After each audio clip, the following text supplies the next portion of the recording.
The 1994 Nino Pilla Seminar, Surrey Hills, Sydney, Australia.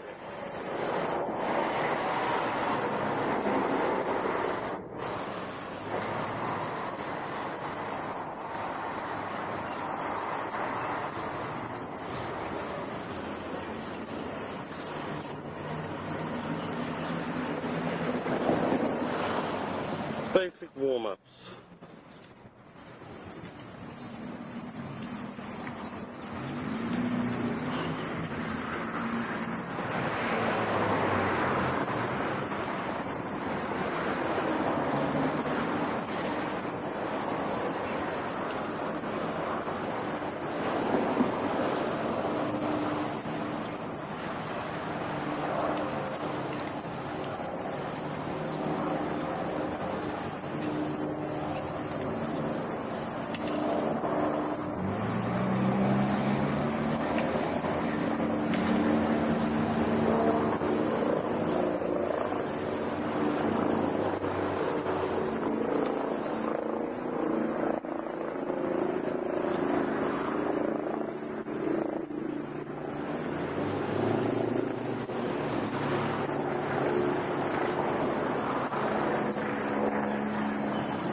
And there's our proud sponsors, Tiffany's Brothel, 99 Albion Street, Surrey Hills. Behind that portal there go the people who helped get us to the Philippines. He's not one of them.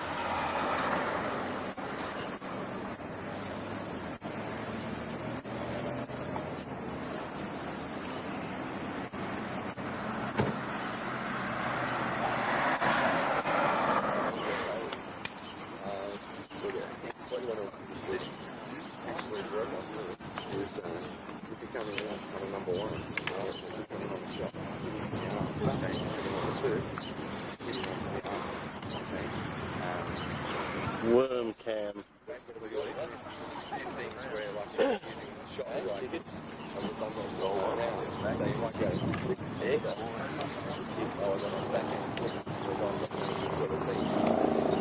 Skull cam.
Action cam on the streets.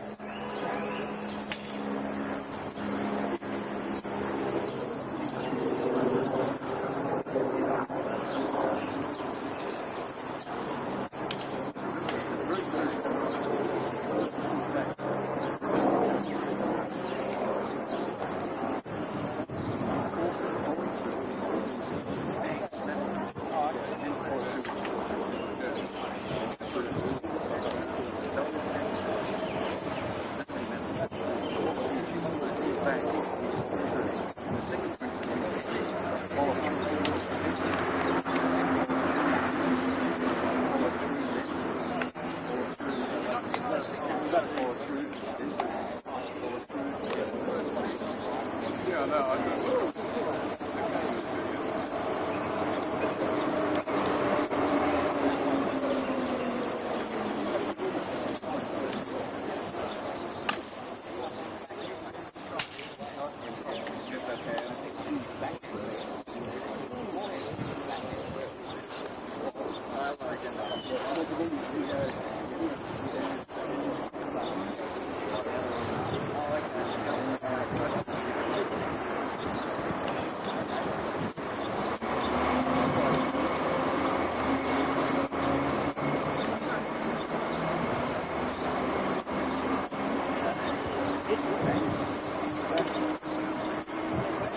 That's Jeffrey bludging, walking around doing nothing.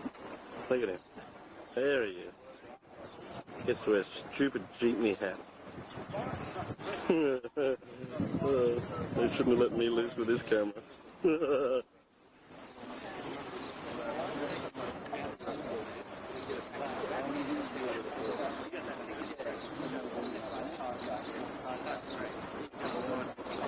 Some serious dude. Jake Basker in the serious blue cap. And Joe Labasso. Getting stuck into it. Look out, is all I can say. Look out.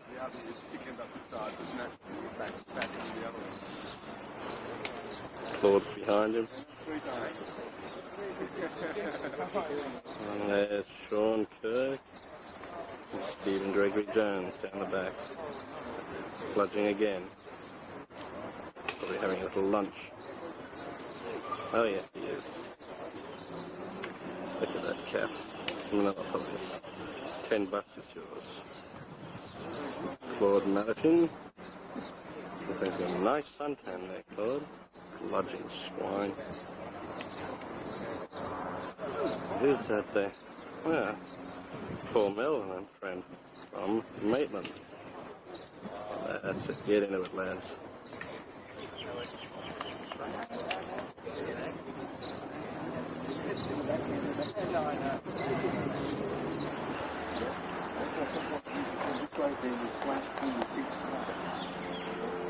I was trying to hit with a button and trap my hand, pull this way, just do a kick, slash, kick, slash. See that? So when you come in the kick, it's really important. It's why I keep it practice.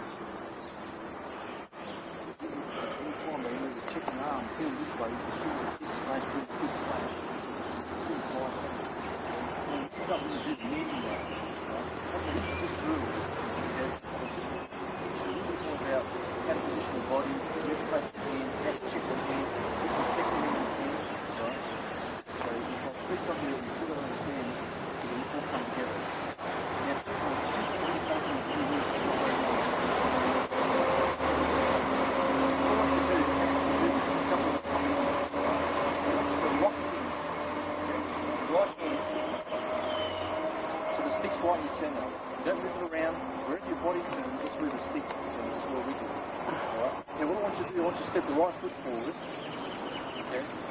You notice the stick's facing that way, right? Step back, the centre, step the other way.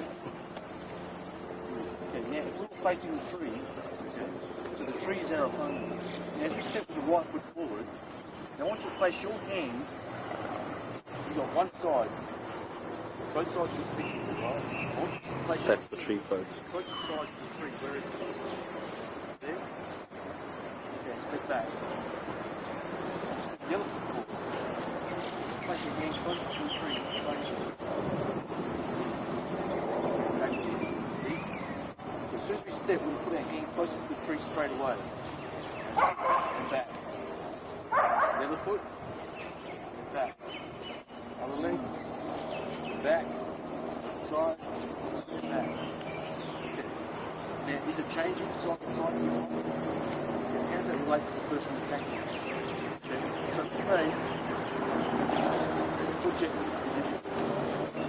Now, if I'm stepping here, I place my hand closest to the tree. Where is it? Here?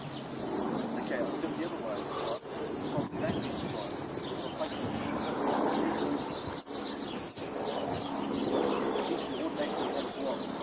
So the person who does number one attack, we block this one. If he does number two attack, we block this one. Got that? Understand that? Now what we'll do is stick the right foot forward. So what we're going to do is, when the person strikes, we'll take it this way, and then see how the stick comes off the stick and splashes down at the ribs. Okay? So we just call this at the body. Right? So what I do, I strike, and Geoff blocks this way, and he tries to do the same thing down at the stage. He strikes back, I block, I go down with the knee, he blocks, he goes down with the knee. Right? So the first one's the body, and then knee. There we go. See that? Yeah, so good. It's the three all together, and it's very difficult. Very hard. Try that.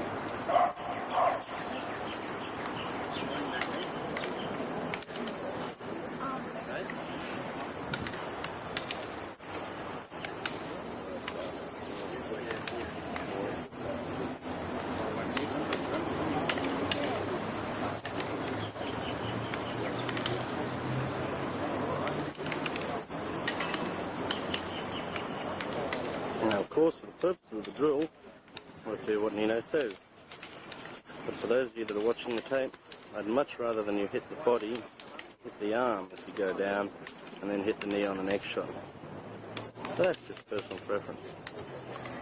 Notice how when you do that turn with a stick, it's the same as a triangle of force. Oh, a dogfight. Some action happening there. That's the other dog. There it is. Maybe they'll go at each other. Maybe they won't. Probably not. Oh, here comes the dog.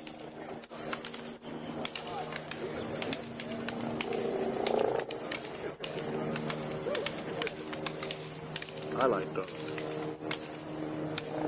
Goodbye, dog. He's going home.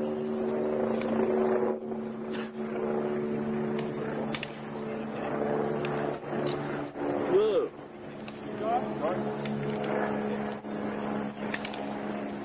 There it is.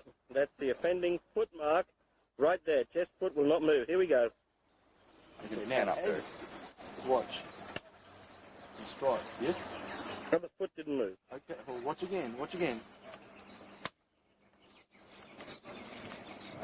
Body never pivots. Watch again. First time, watch. Okay. Watch again.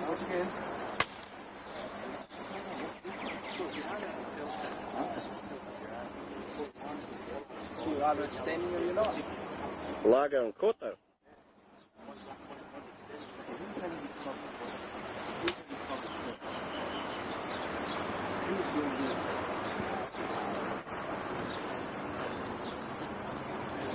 The foot still hasn't moved.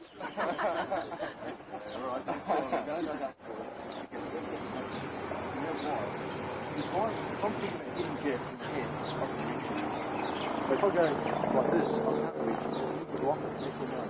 If I go like this, it's stick out the way. I want to be across the street. You might think it's heavy, like I'm out of puzzle shots. But the only time is when I give myself attacking, that's me at the block. I'm just going to make sure that when he strikes at me, I'm going to block and check.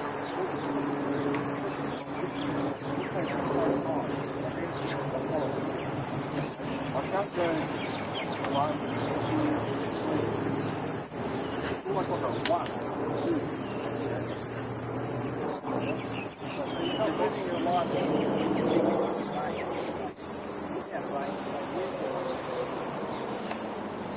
Not like this.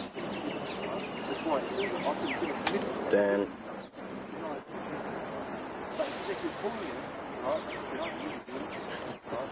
It's only when I see it coming towards me where I pull and follow through straight away. And so you start pulling it. So for training, this is what we do. Measure up on the hand. If he doesn't move forward, when I step forward, I can reach it. No problem. When he steps forward, no problem to reach it. Still do it properly, right? And so when he blocks, when he strikes, he's within range. So attack, normally within range for the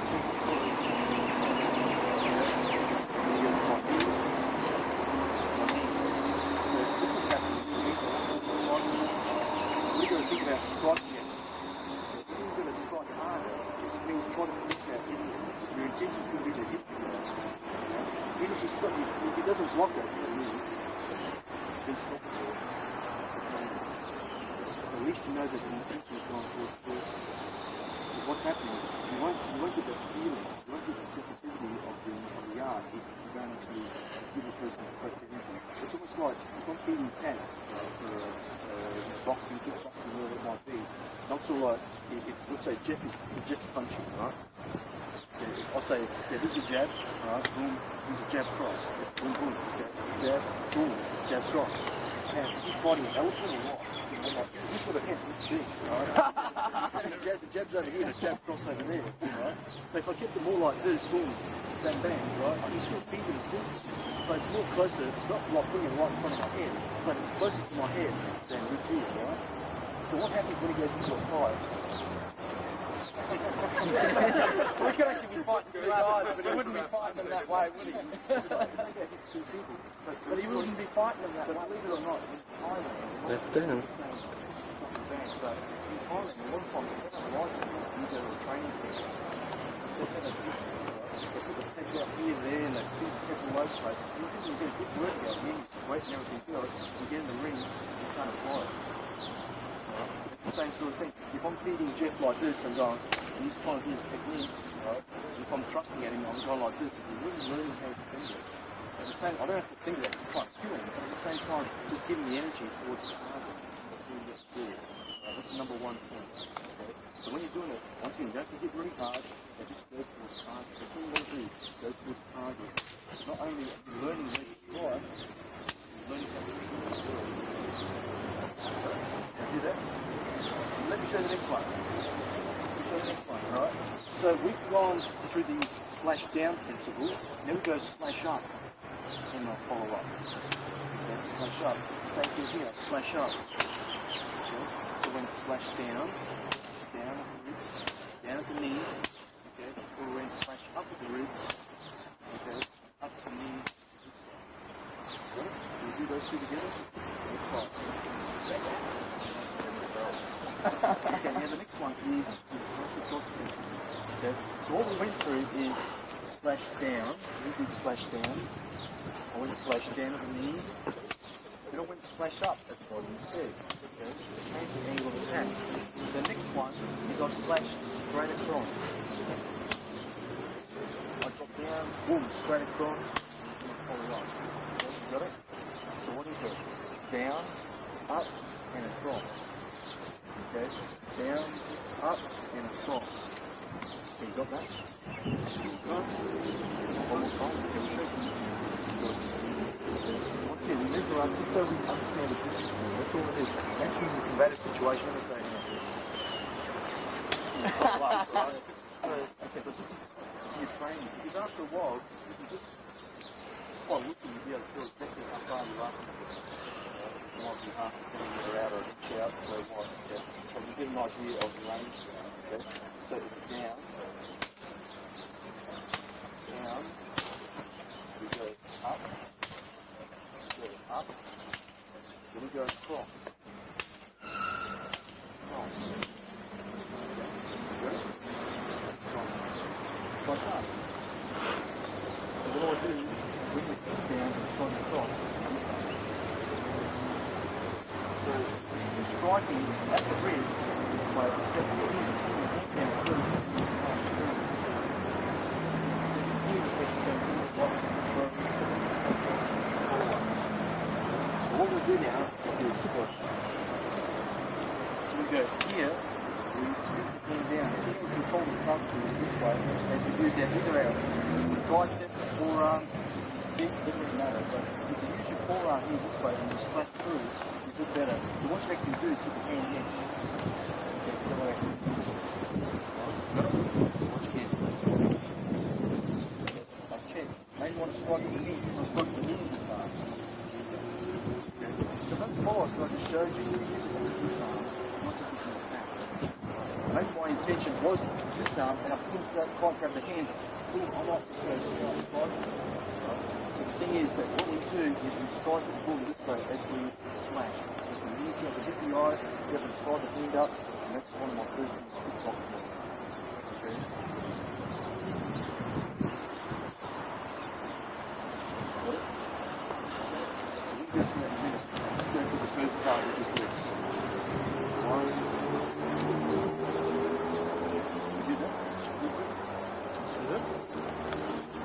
Check. Right. So what I do, remember, as I said, to control the thumb, not the wrist. Because if I grab his wrist, you can just maybe roll his wrist around and maybe not come out, and he could maybe hit me with it. That's why the important thing is that I hold that tight. When I disarm, you see that I'm actually putting pressure on his wrist. See the takedown? Right. Now, if I do an empty hand, the same thing, boom, as I come in here this way, see that? I can still apply the wrist and the takedown anyway. So that's the same question. So maybe checking hands there, see how I grab and scoop it, see how I disarm it, okay? See how I apply the wrist. Just like there. Now what I'm using is exactly the same thing. I've got to make sure that here, I've got to keep that pressure there, okay, on that wrist. If it's there loose, there's too much flexibility in the wrist, it won't feel it. The whole idea, I'll twist it more this way. That's what causes the disarm. But from here, I can actually hit and see I'm hitting and putting the wrist lock on at the same time. Okay, so if I want to, I can thrust it through and apply the throw. Okay, you got that? Can you do one of the above? Alright, let's try it. The Philippines, but it's also a typical thing as with this, we go to the snake, right? And we all know this one, right? Now, the other one that we're going to do, after we get to this position, we're going to bring the stick up and apply the takedown. Okay? What's that? Do that again. Without the mirrors or with the mirrors? Your angle. Okay, so from here, I can hit, then bring it up. So this is it. I want to clasp it tight. That's it. Okay. The next one, see how I let it go, but this will be pull into the face. Okay, bang on the side of the head.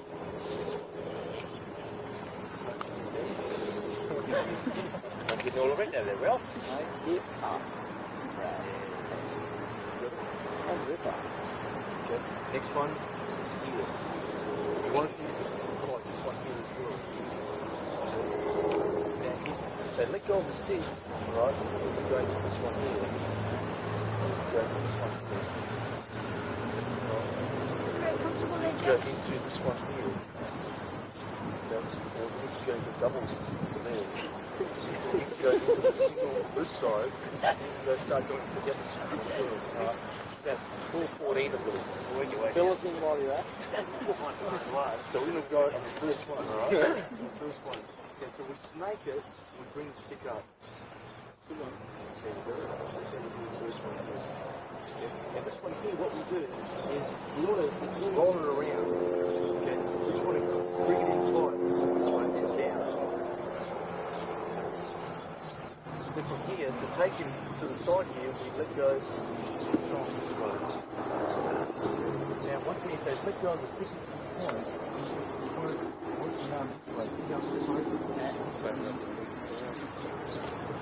Just lock up there.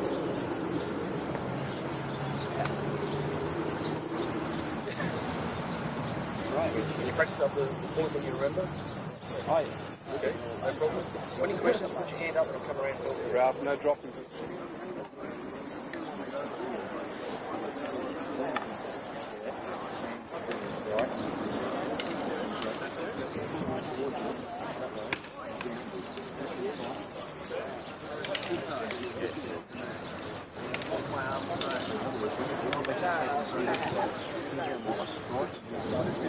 Right, yeah. Once you take it first, when you strike, strike and this man, move up.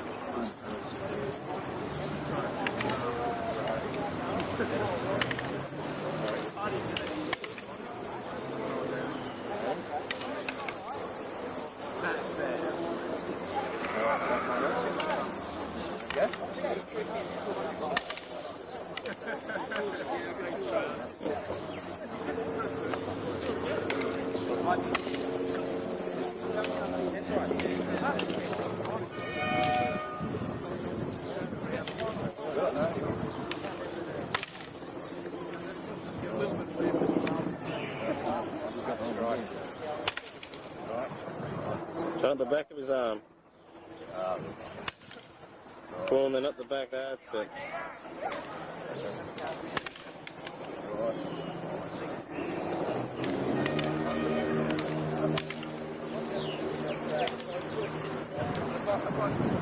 Good. That's the fire. Yeah, that's it. With that, That's how to attack an attacker.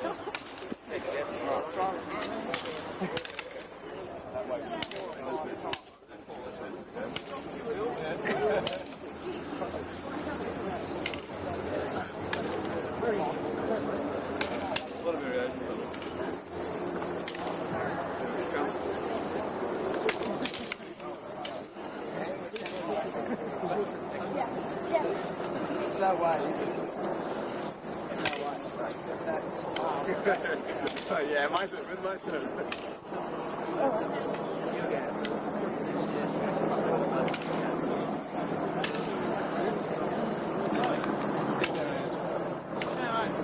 Having a snare.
Same technique. This, after this. And this magnet. He's stripping, he hasn't got a weapon, a lock on. He has got a weapon, he's snaking, he puts a lock on.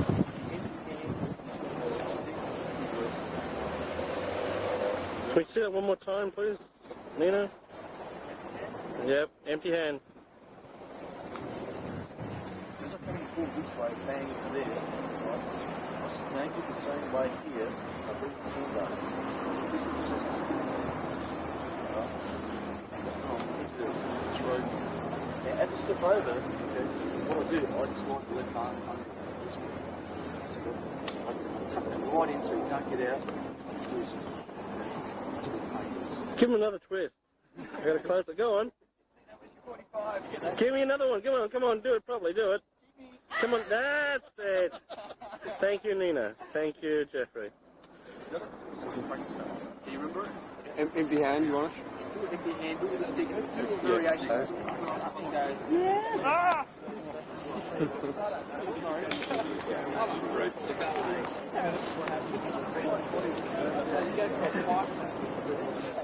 Lots of fast in and out zooming because this is the first time I've used a video camera. What's this, So I'm allowed.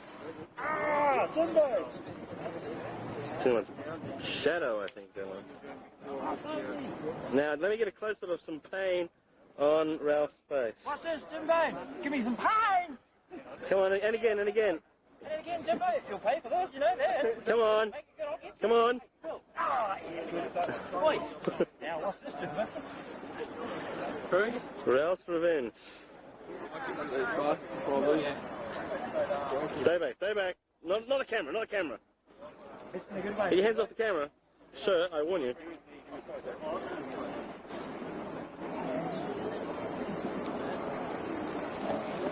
What's some real pain, Jimbo?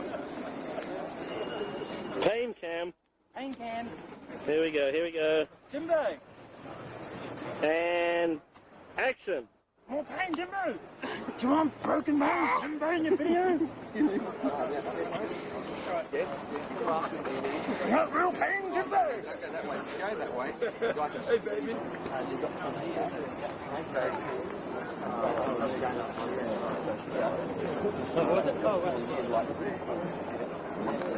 Take it out from there. They're off. So he comes in. Sometimes you got to get in. Snake. Maybe backwards. On the other side. Clasp. And loosen it as this and the other hand into a shoulder stop. The snake with this one over the top. Yeah, bring that underneath his arm and clasp your hands. Yeah. Now you'll find that his arm now is much fatter and stronger, right? This is what's happened. Okay, come in. Come in. It's here. Go on in. This area up here is very big, very strong. Okay. You get it around the wrist. Come in. Okay, and snake, bang. Here, it's much easier to get a grip on. Yes, rather than up around his bicep where it's big. Now here, I can raise my elbow, and he's on his way. Jeffrey, hold it there. Show him how not to clasp the fingers. Don't clasp them like this. All right, now you grab my hand and squeeze. That way. And set it. It's Jag Cam. And over there we've got Scrag Cam.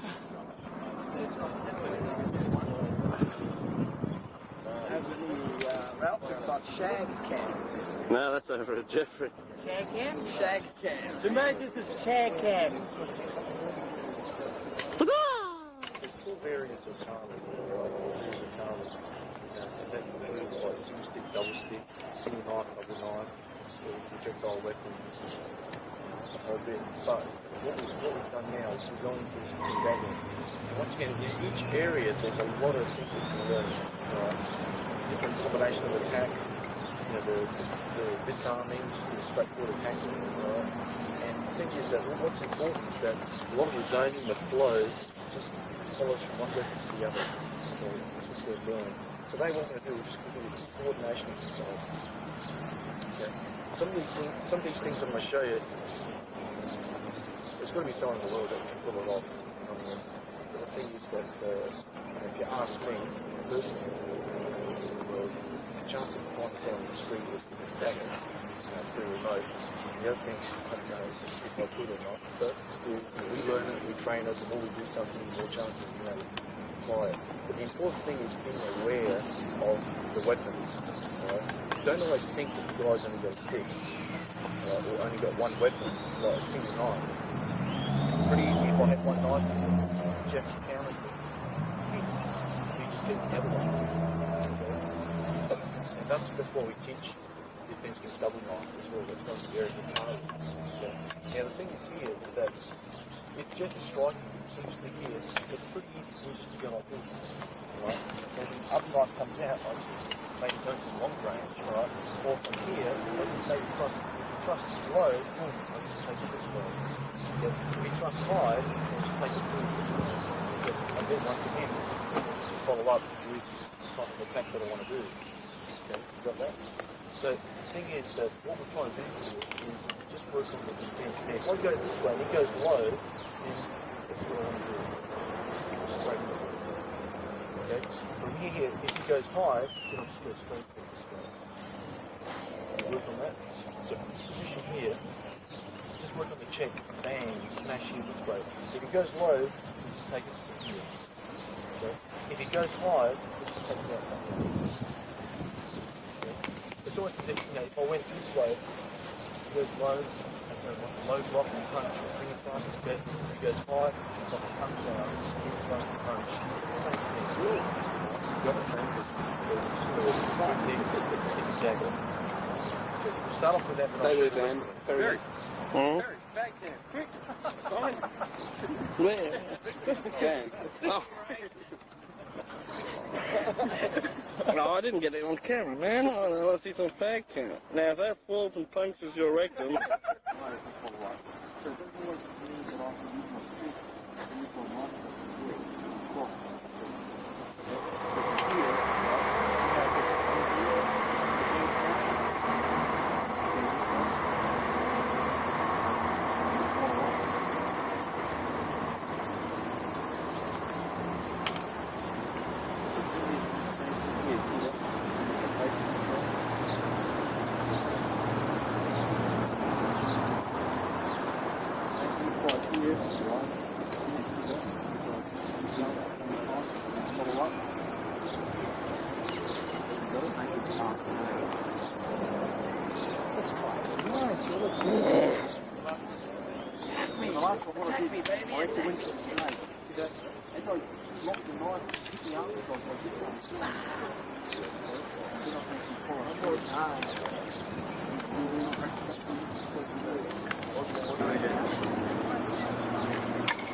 Hello.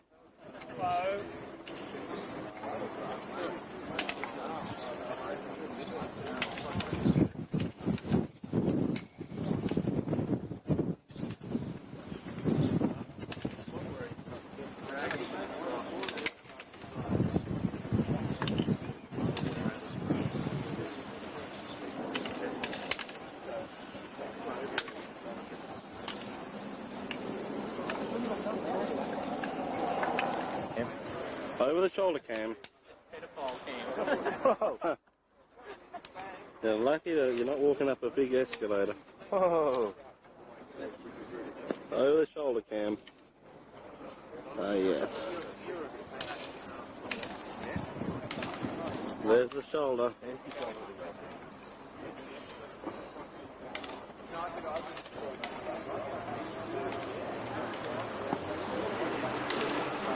Stay still.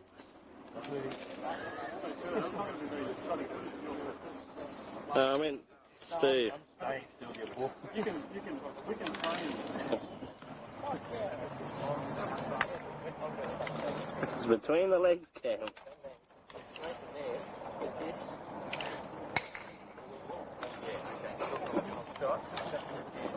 These legs belong to Stephen Gregory Jones.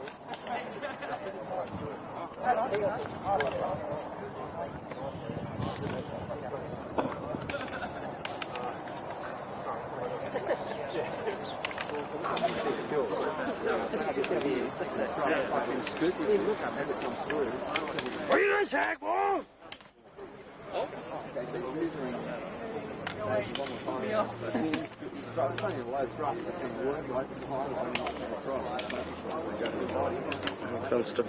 Concentration on that first. It's alright. I'm only testing, I'm not actually running it.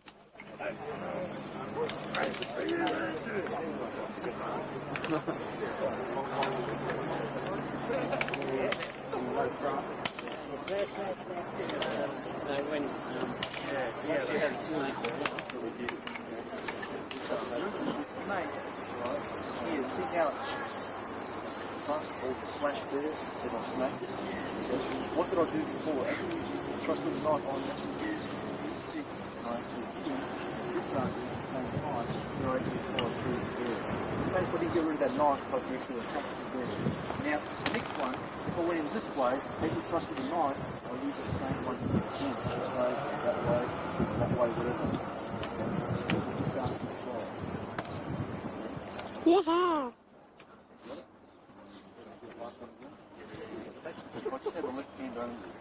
right here, one arm, right? So here, little snake one, snake two. Got it? In the words of Karate Kid, wipe on, wipe on. There you go. Right.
Once again, Instructor Dan is off the plot.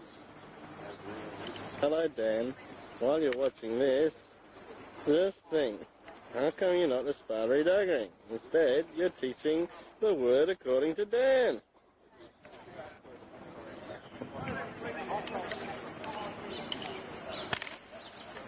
Oh, finally. Well done.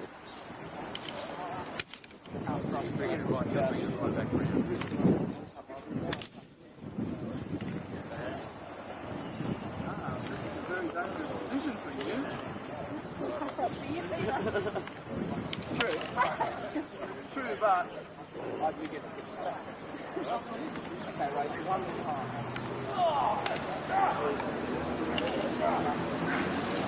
And one more attack, please.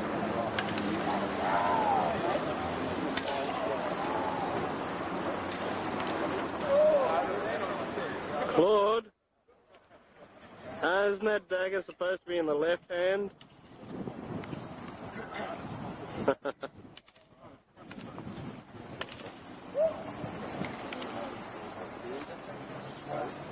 Yeah, and also scoop down over the top on the second scoop. No, yeah, well, if his dagger comes high, sure, but the dagger should come low and you scoop back over that way. Nah. Try again. Yeah. And all the variations thereof.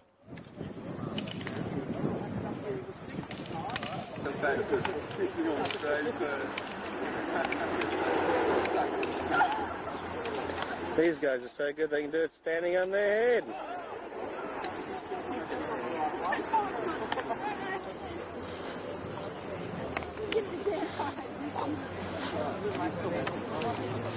Gold cam.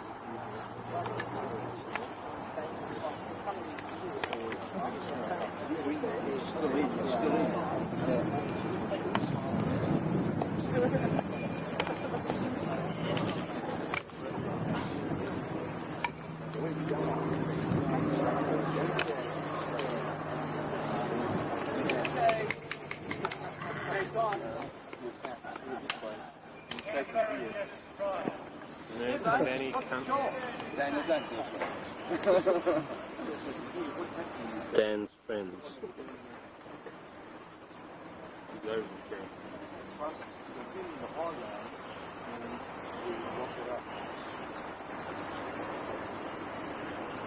I talked about before about being more about coordination things. Let's look at it from this point of view. That I've actually gone full with this arm. It's exactly what I want to do. That's my intention. But what ends up happening, if I do like this arm, he held on too tight. What's he going to do? He's going to stand there. Like, this is going to trust his weapon. Like, see another line about it. He does this, and this, hold on. How about him? What came this way? Oh, that's why this side. And as I do this, here, doesn't work.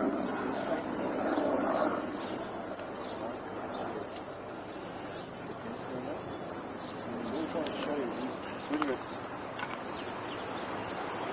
like this, it's the same thing. But the whole idea of it, if you open up the high line, it's going to go high. If my hand was like this, it's just going to go low, right? Got it? That's why we're dictating where he's going to thrust. If you keep it in the middle, it's your choice, right? It's worse for you, isn't it? That's why you put it where you want it, right? Boom, see that? You put it where you want it.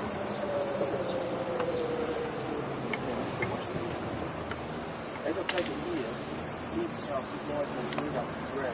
Kick the arm, bang, kick the head, I'll bring it across here this way. See how you get to the hip? See how the bottom stick behind through this way.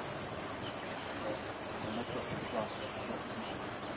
Now remembering that with any lock, okay, with any disarm, it only puts pressure on him. Why? He's trying to hold his weapon, right? You just want to let go of it. Right? So it's like the same as this one here. Why is this one starting to hurt?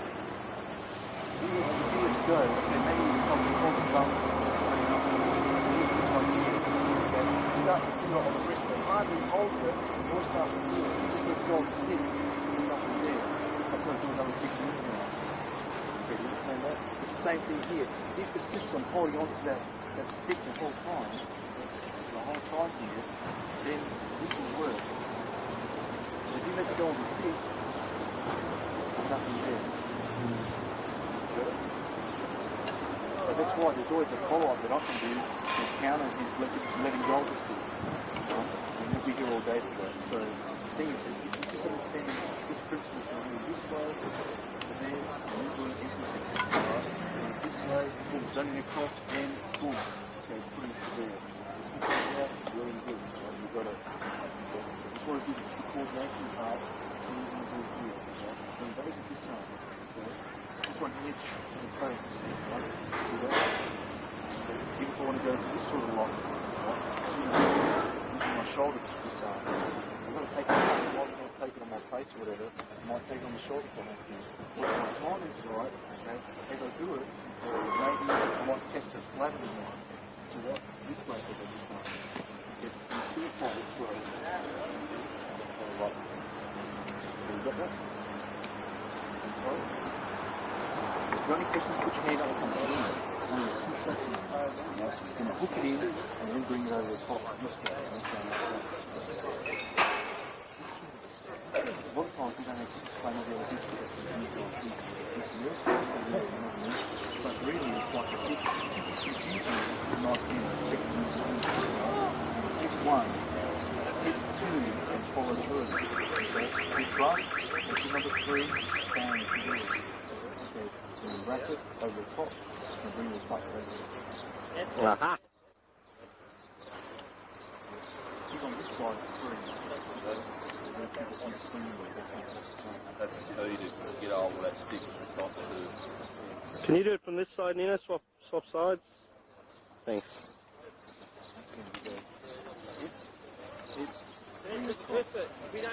Push the arm across and hit it in, alright? Bring it over the top, bring it this way, and wrap it on. The same thing if I was empty-handed, right? So taking this way, except scratch across the face here this way, so I use the palm, scratch again, right? Then wrap it under this way.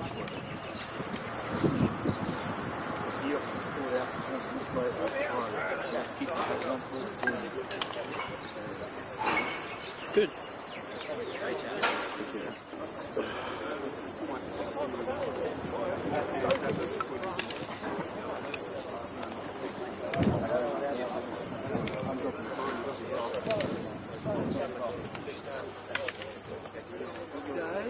Yeah, then grab your stick with your left hand, bring it round and hook on with your butt. I think it's right. So we'll let go with your left hand, see if it works. Yeah. Okay.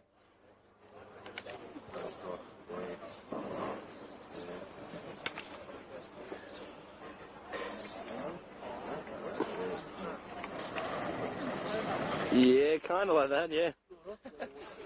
Another go. No, with a butt. No. Nothing. Hold on. I'll be with you in a second. The knife comes over the top so you can hook it with a butt. No, with a butt. That's it. Down and use his stick underneath your butt. That's it. And clear your left hand. Good. And move it out of the way so the knife can come through. Then scoop with that's it, the butt. Push it under your butt with your left hand. Clip it under. That's the one. Go.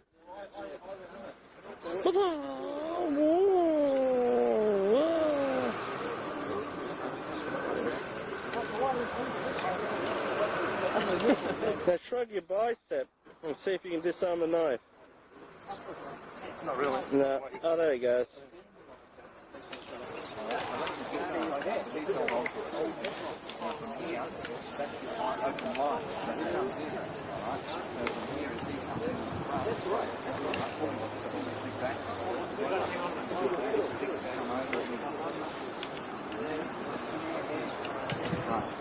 Just watch it happening once the visitors coming through contact.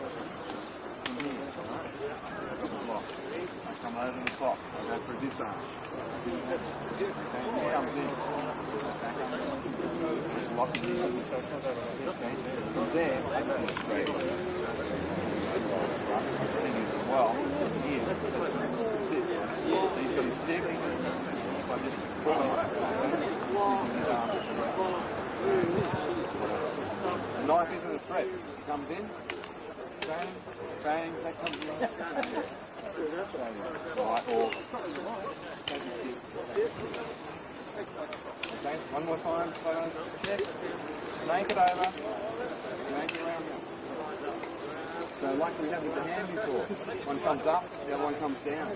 Now we're going down and then over the top. You start high, you go low, you start low, you go light. Bang, bang.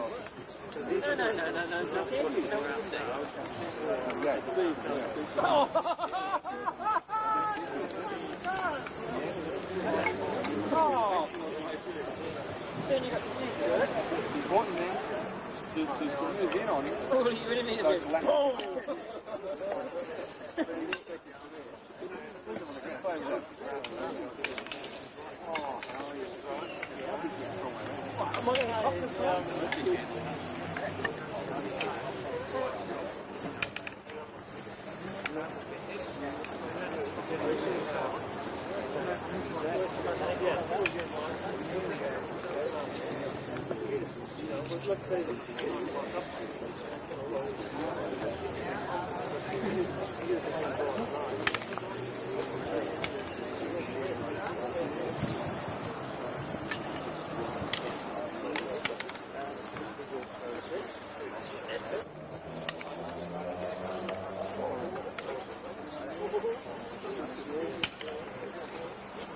No, you lost off.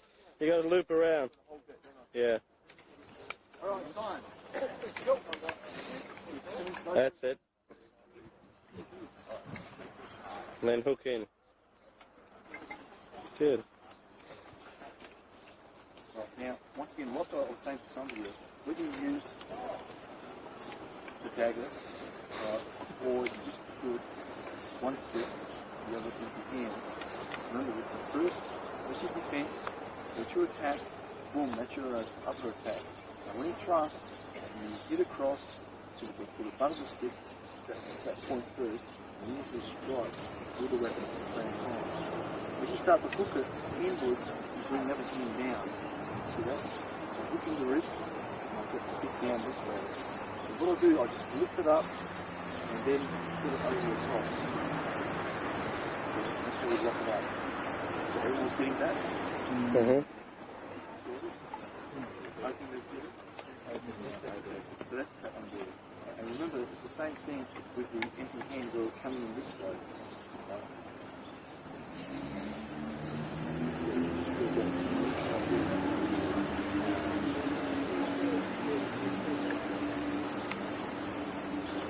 It's like opening a little doorway to let the stick get caught in there.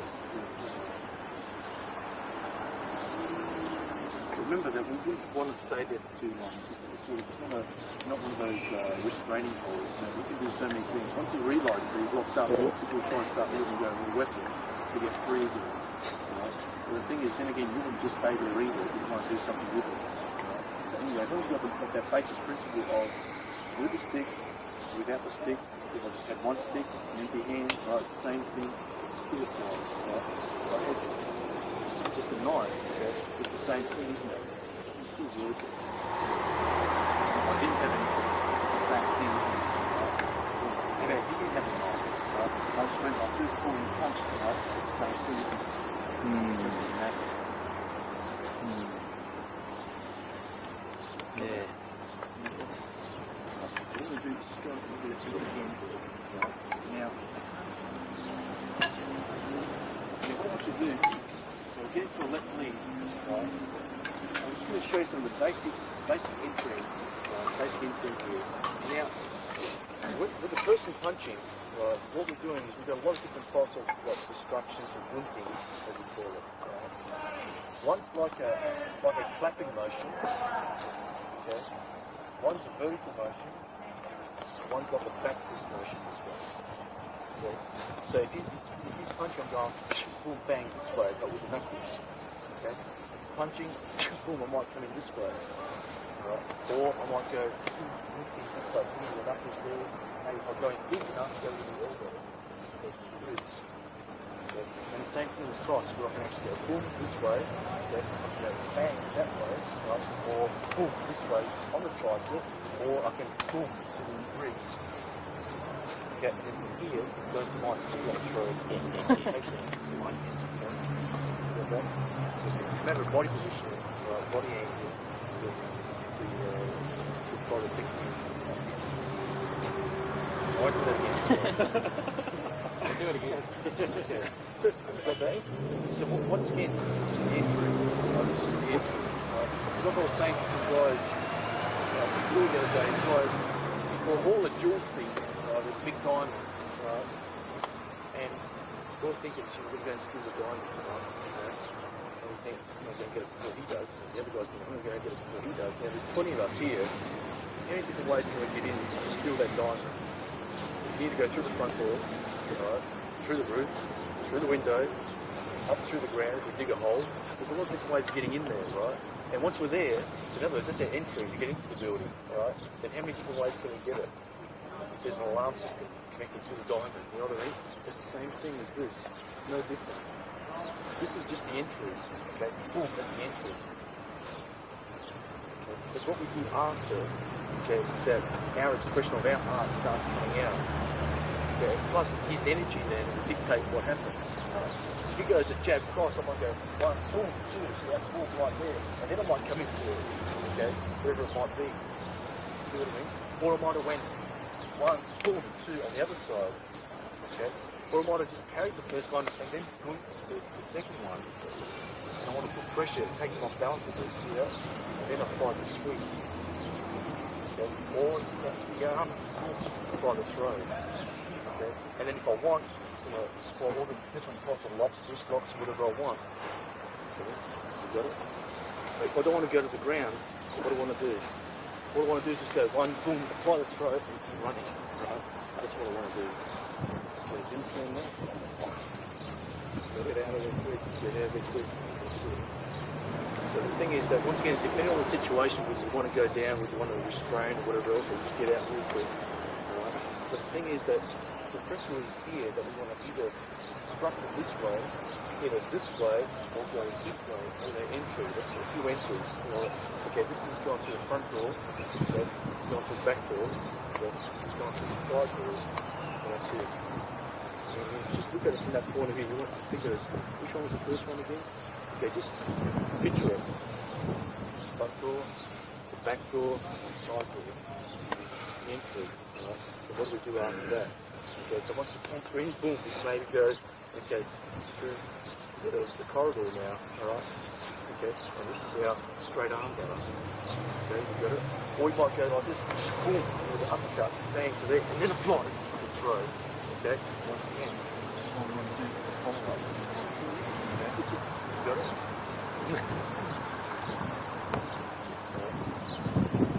think Geoff got it. That's why I thought it's a very salute. Okay? And that's why I thought it's salute. That's why as we salute, then we catch forward. Okay?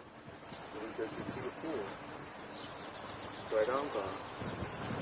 Okay? We can salute. Uppercut. We can wrap it around and apply the throw. And we can go to the lock position here. This way. Pain can. Step over. Okay? Apply the wrist. Wrist locks. See that twitch? I'm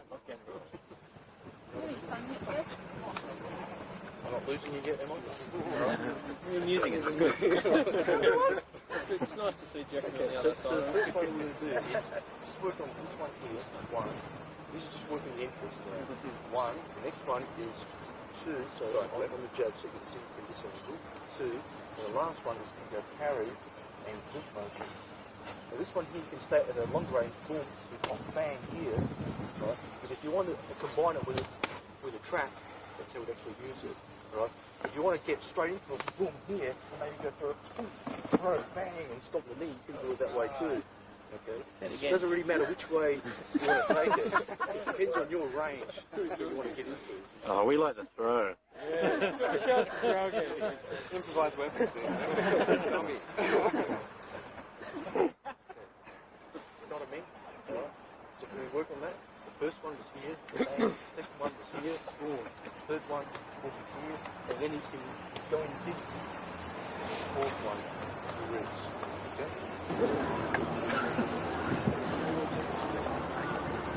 Alright, now, clap, back, clap, back, clap, back, back. Okay? Now, what we're going to do is watch. Flapping, flapping. Yeah, see that? Remember, in boxing, I want to go parry and parry, right? And jab cross, bang, bang, right? Just hang on the outside, this way. You don't want to cross our arms. Right? So that's our first principle. So we go 1, 2. Right? The next one is 1, 2. Both backwards. So I'm actually crossing arm line, so I'm inviting that hand to come. See, it's already there. Okay. So what is it? The first one's flat, flat. The next one's back, back. So it depends which hand we throw first. Basically back, back. Okay. The next one, combine it. So we go flat, back. The next one's back, flat. On a jab cross, I might go back, in, flat, and punch. I'm not going to my lock. Okay? Remember, that's my entry, my follow-up, do whatever. Okay? Can we go through that? I'll give it 2 minutes on that real quick, then I'll show you some other techniques. Okay. Everyone stay safe. Chlamydia. Perfect. There you go. Wonderful.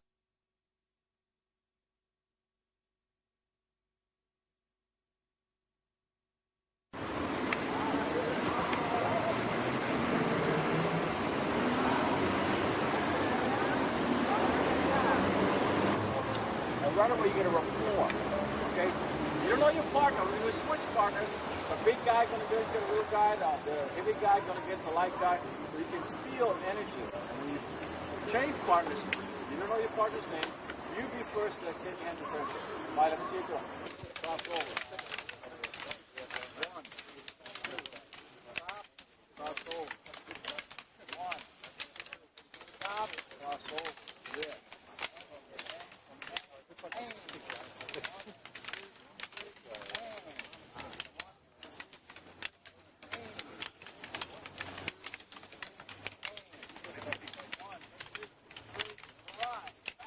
Just can't get away, Jim, from you, eh? Right hand on top, and the left hand underneath, and we hit together. And then it comes back, and then the left hand on top. So, right hand on top, left hand on top. Right hand on top.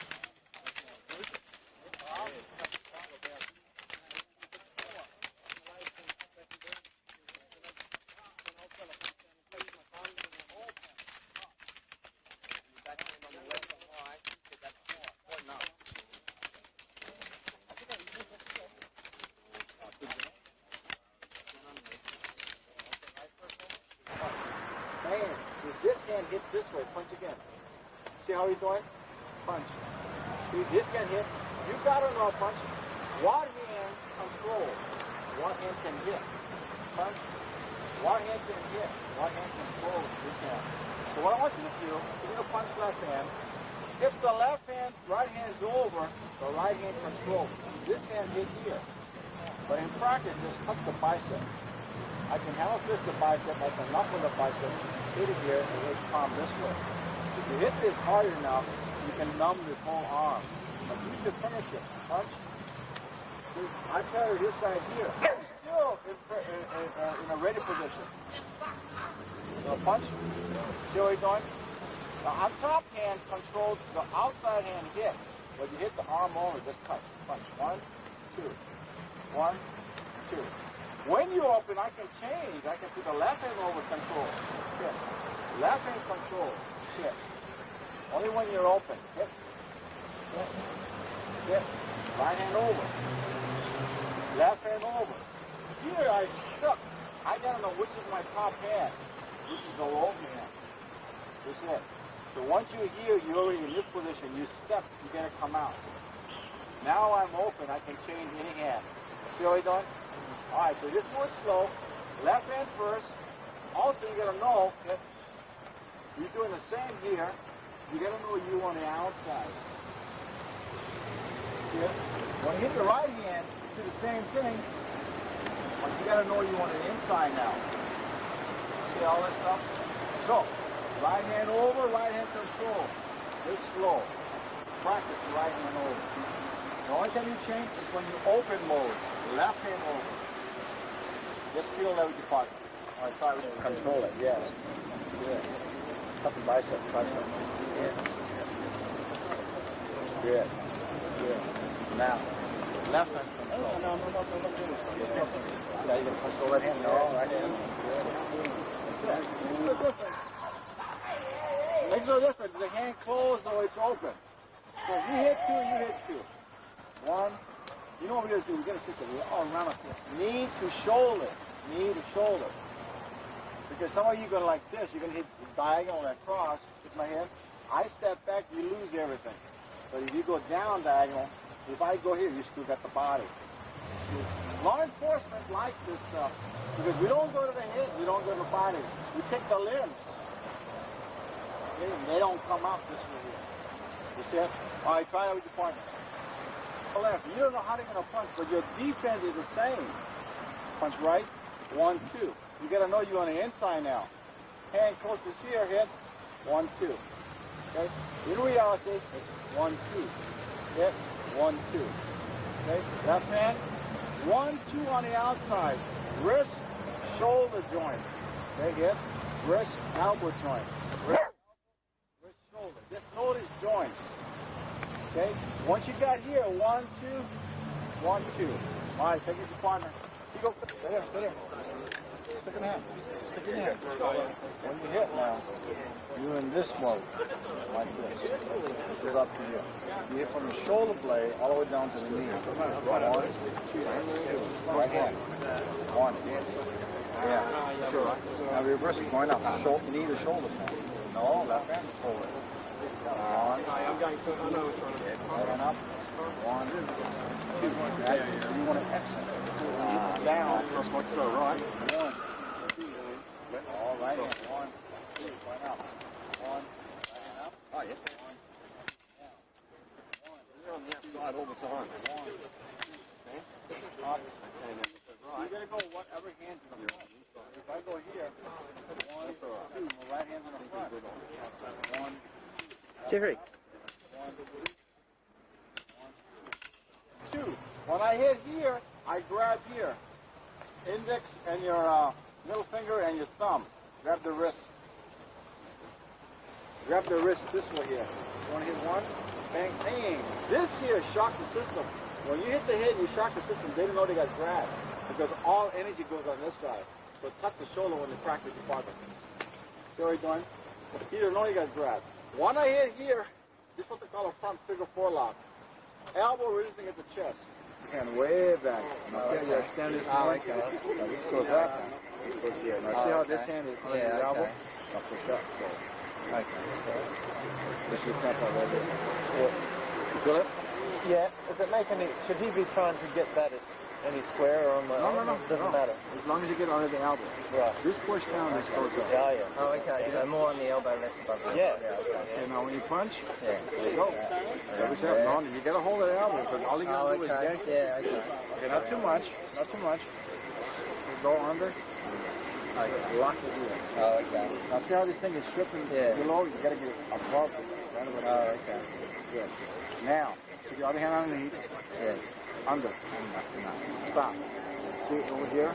Oh, okay. Not at all, money. So you got this whole bone here against here. Oh, okay. Now from here, push on. Yeah. Huh? Now, see this over here? See where the elbow is? So if you move it up just a little bit. That's where Okay. you're Want to be right on the elbows. Yes. Okay. And go up.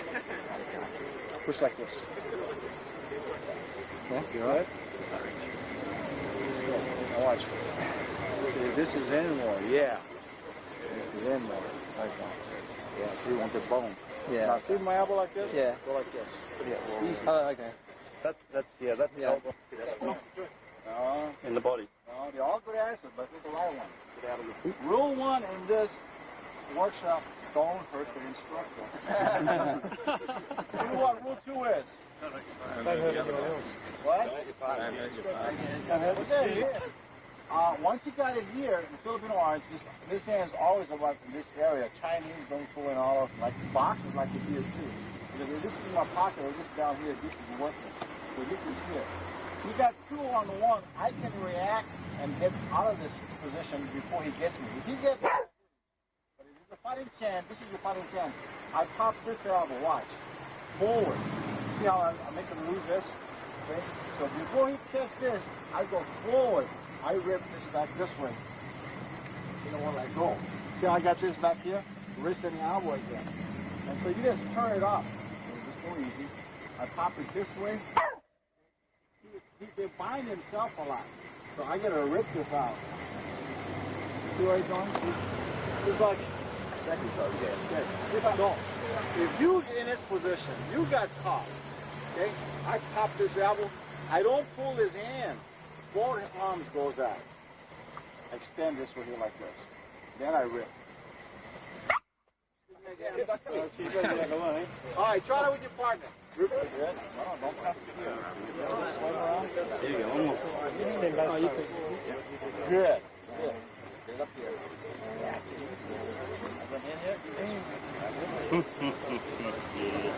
In your chest, so. Both hands on my shoulder. Yes. You can disengage it. Okay.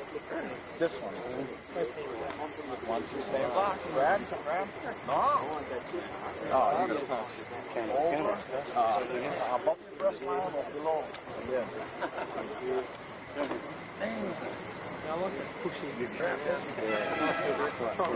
it. I'm not going to give you my wrist size, remember? It's hurt. Good. Now watch this hand. Good. See the elbow? Hit the head. Good. Now with this hand, you got no balance. So, see my footwork now?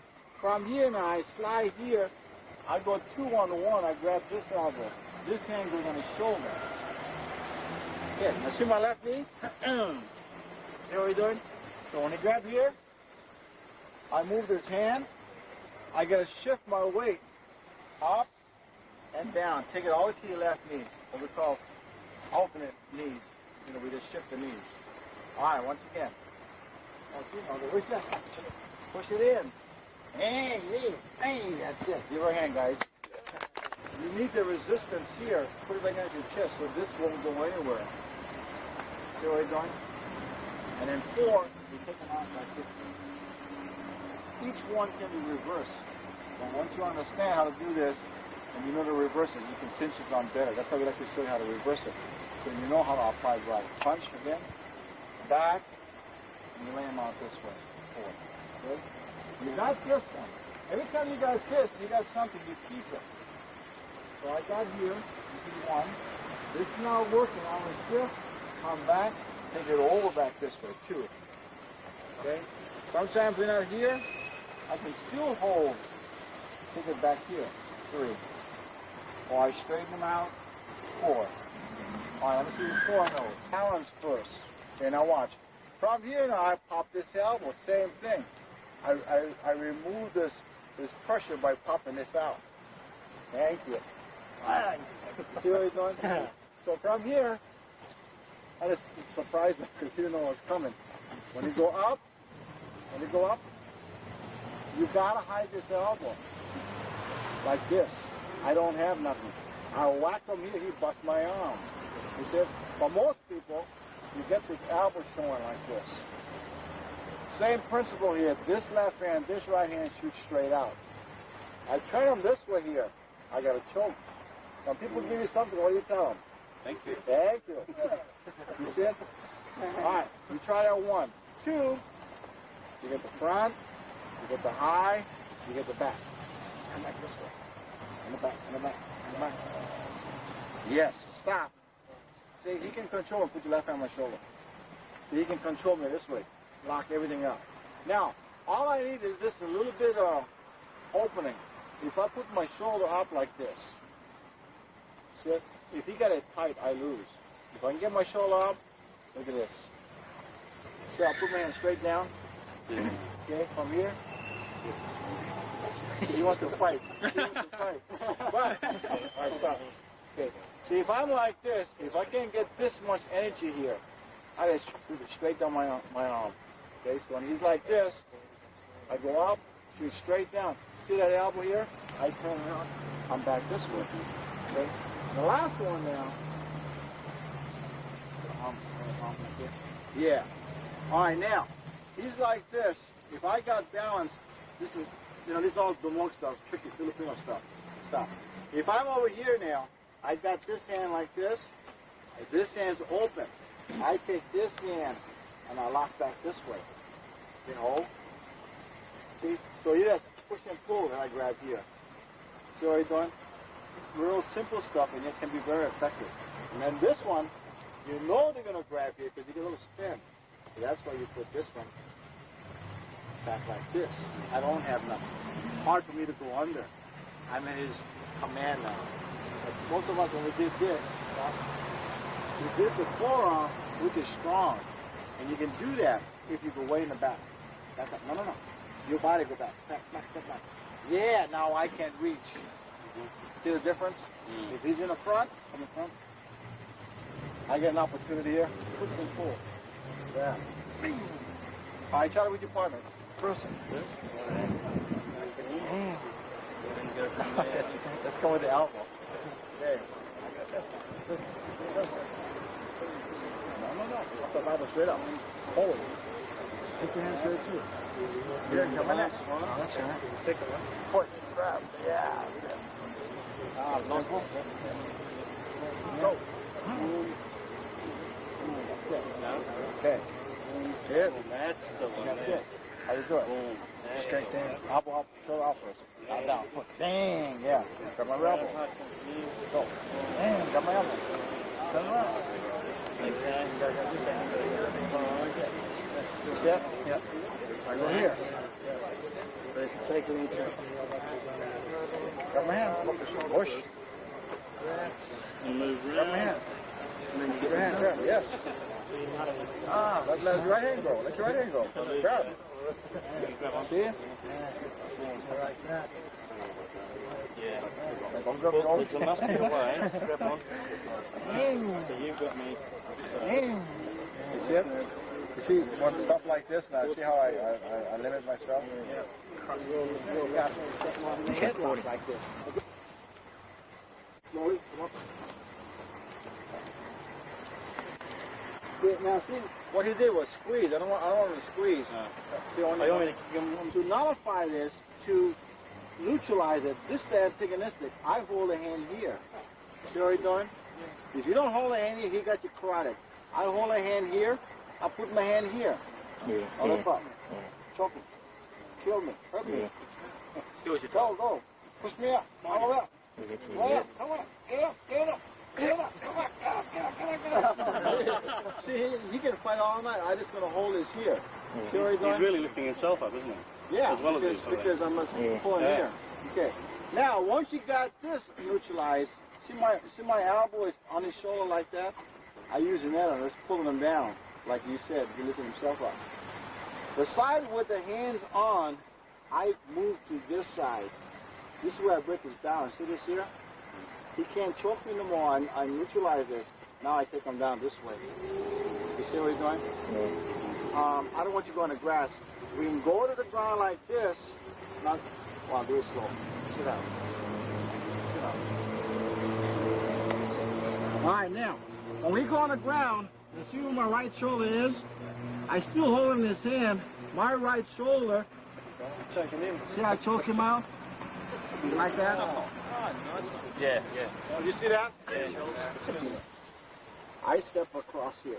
I break the balance. When I break in the balance, I know what's going to happen. He don't know. They go straight on his back. I can drop him really hard. My shoulder go on here, and I just put pressure on my shoulder on his neck. This release, this will come out real easy. All right, let me see you neutralize it first. But these guys, like Perry says, they go like this. How many have been in this position? Right? Your sister go like this, right? What's my name again? Jackie, right, Jackie? You like this? So, this other hand, both hands, this hand stops. Your right hand stop the hand. Yeah, see how she can stop? The left hand hook it. No, another way. Yes. Now this hand hook, right hand. The right hand hook this one. Hook, right here. Yeah. And then these guys go like this now. You see what he's doing? Now, pull my hand apart. No way. And you're not going to be able to. It's 50-50. Remember we said pump 50-50? Get your left hip on my right foot right there. Left hip. Good. Now I'm like this. What you're going to do, let me see you pump your hip real hard. Yeah, I did. That breaks my balance. Okay? You're going to hit my hip hard. You're going to pull your hand apart. And you're going to stand up as hard as you can. Okay? You got it, Jackie? I'm going to take you in my van if you can. We're going to go in the van. Ready? Go. Let's see what he's doing. The body break the hold, not the arm. Try with your partners. Hold relatively light first. You let him. Level one is cooperate with your partner. Once you got it, then now you resist. The body going to break the arm every time. Okay? Go. Yeah. See what he's doing? Once again. Now don't let this hand go. Ready? Go. Now put your head under my arm. Go under. This hand on my back. Yeah, kick my butt. Yes. I mean, let's put it together.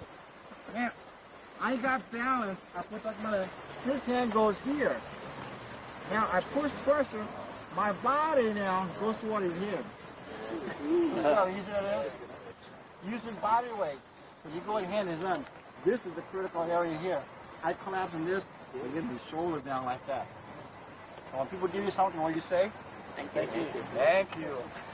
No, Joe's pretty good. Now, we know how to do this one, right? They grab you, you can reverse it. You know how to apply it right, you can reverse it, okay? And this way.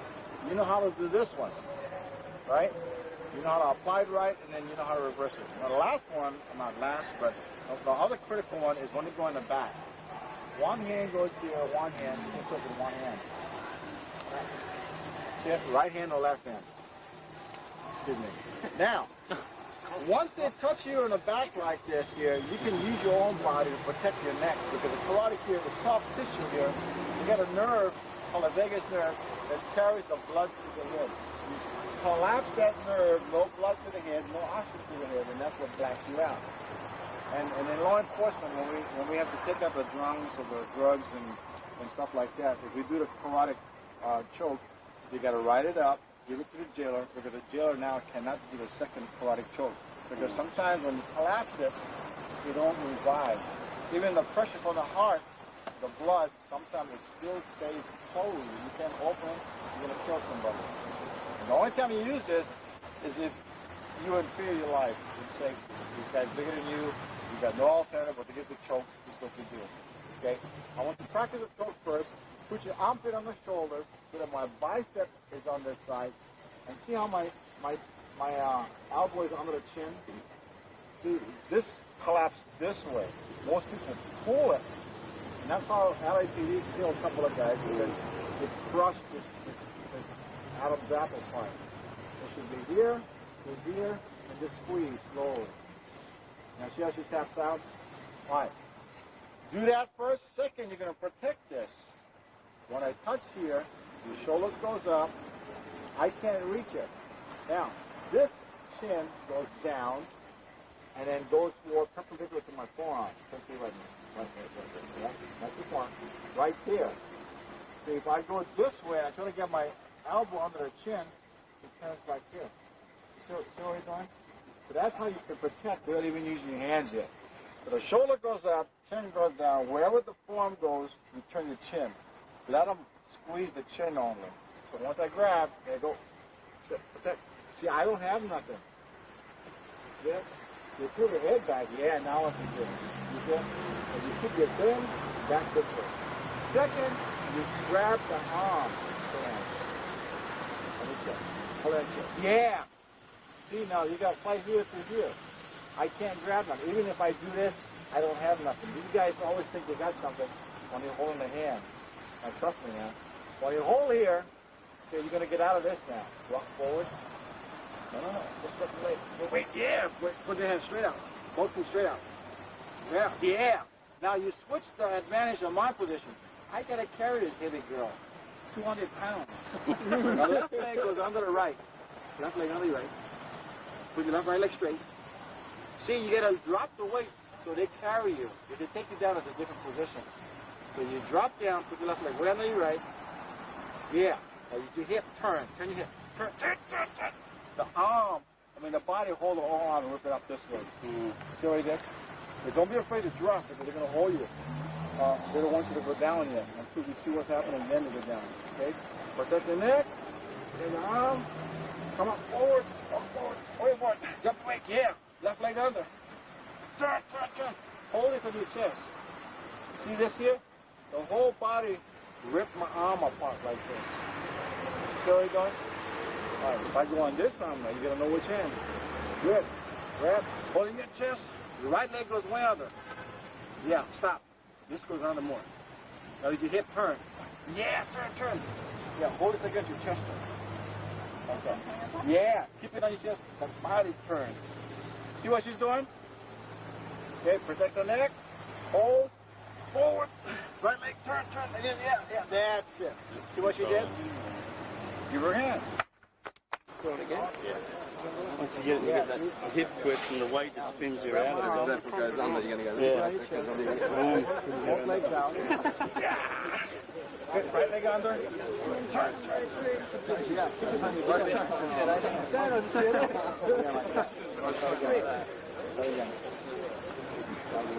And then your left leg under.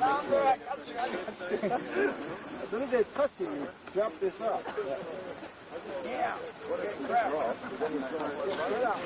Legs off. Left leg on. Turn. Keep on your chest. That's it. Yeah, no problem.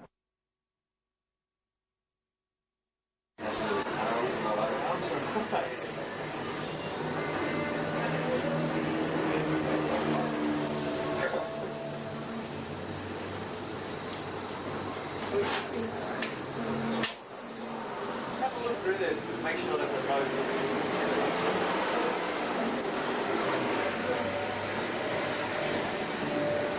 Yeah, you got to go a bit more to the left. What? Yep, there. Yep.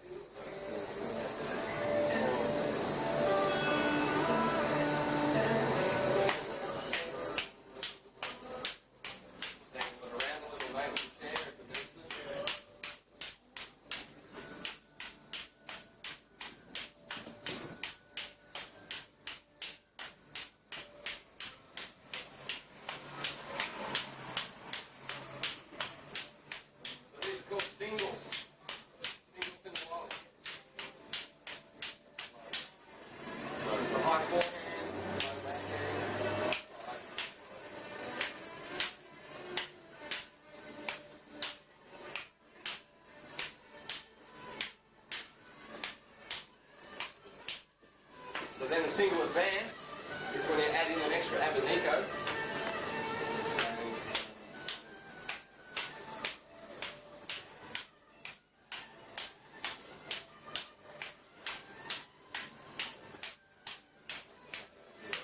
So the idea in this is to hit out to Abanico to Abanico, not to go bang, bang, bang. Okay, straight.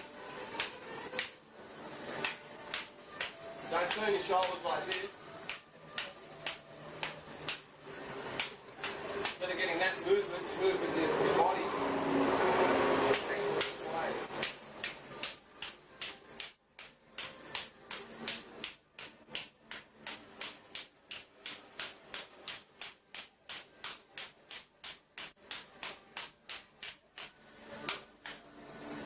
Okay, then we get the X pattern, number 3 in the single strings and wallies. The star rolls down the hill and turns. The X pattern. Forehand.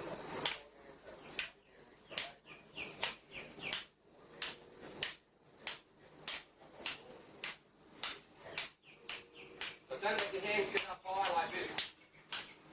Down.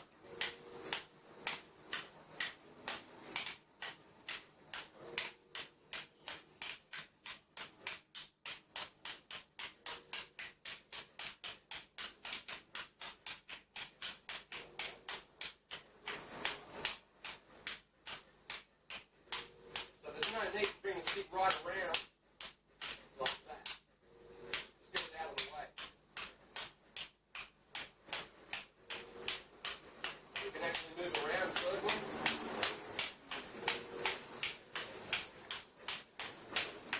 That's low.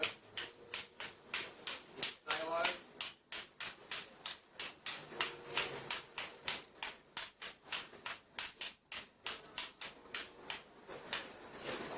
So it doesn't matter how you position, you can move around with it. Then the last one in the single string is the advanced X.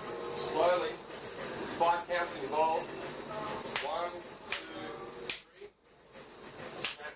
1, 2, 3. Snap. Hit. Left hand follows through.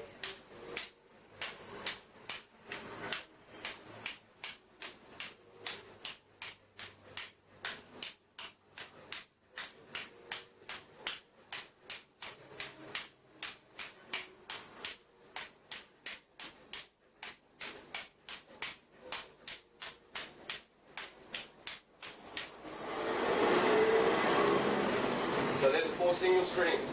And we get 5 double strings in the wally. The difference is you start like this for single, like this for double. Okay, you cross over rather than apart. So if we move on to the double string,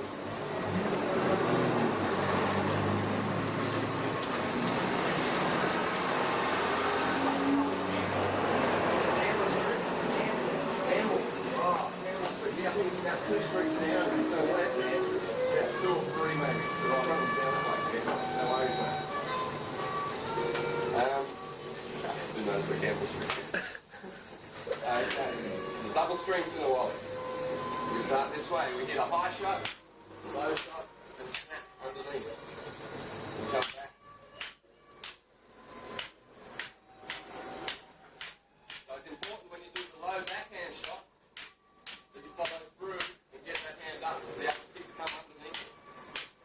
Raise, raise. This way the forehand shot's ready to hit straight away. So as the low shot comes back, or the high snap comes back, I should say, forehand shot's going out. You get a crossover.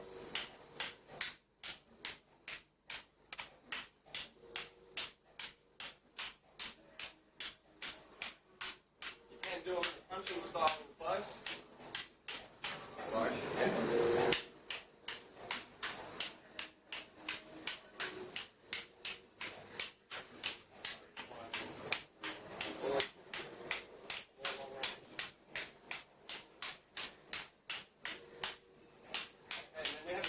Of that called the double advanced. All it is hitting the first 2 beats of the double and then doing the double. So we take the high shot and snap it, and the low shot and snap it, and then do a double. Then we snap, snap, double.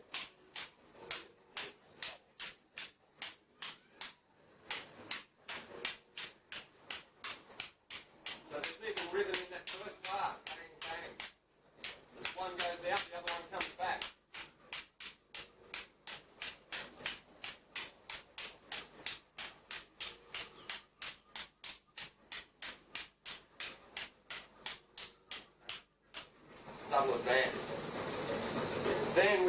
redonda, or the same rhythm pattern, but instead of the sticks going high and low, the sticks are going high, high, with the snap underneath. So here, we start crossed over still, but instead of down, it's up. We hit forehand, backhand, backhand, forehand, backhand, backhand.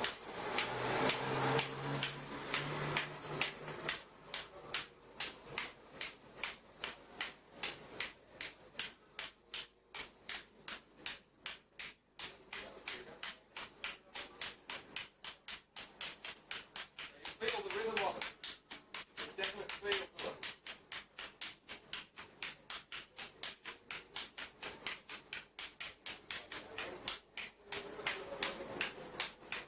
Right, left, right, left, right, left, right.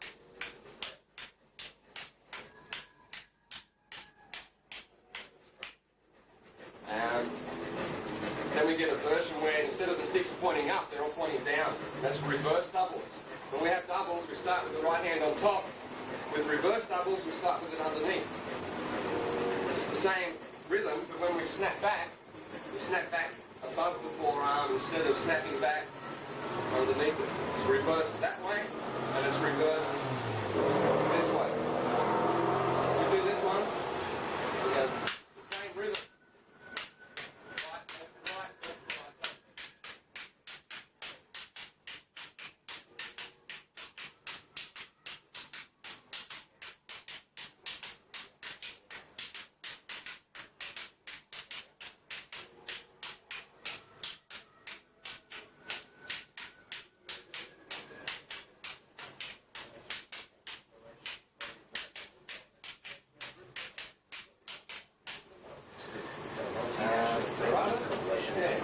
Harada double, fifth of the doubles.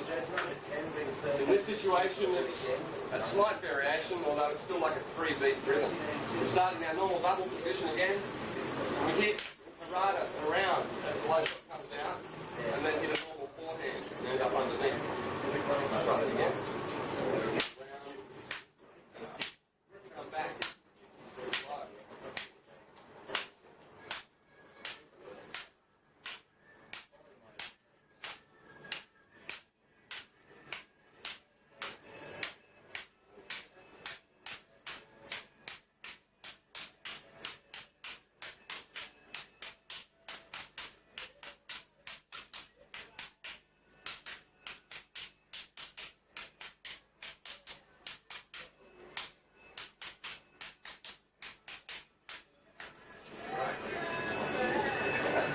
Nice in a while. It's 4 single string, 5 double string.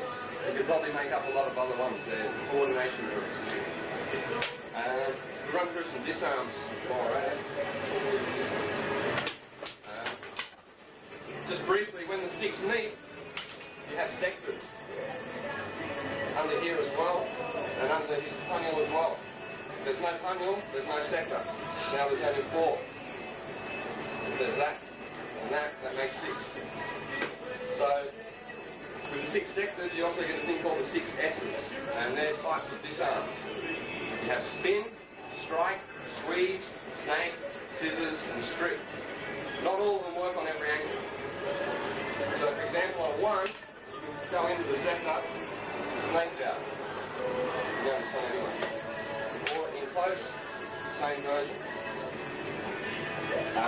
Putting that onto a low shot with the hip, with the wing block, going through here, picking it up. As that comes in, and in.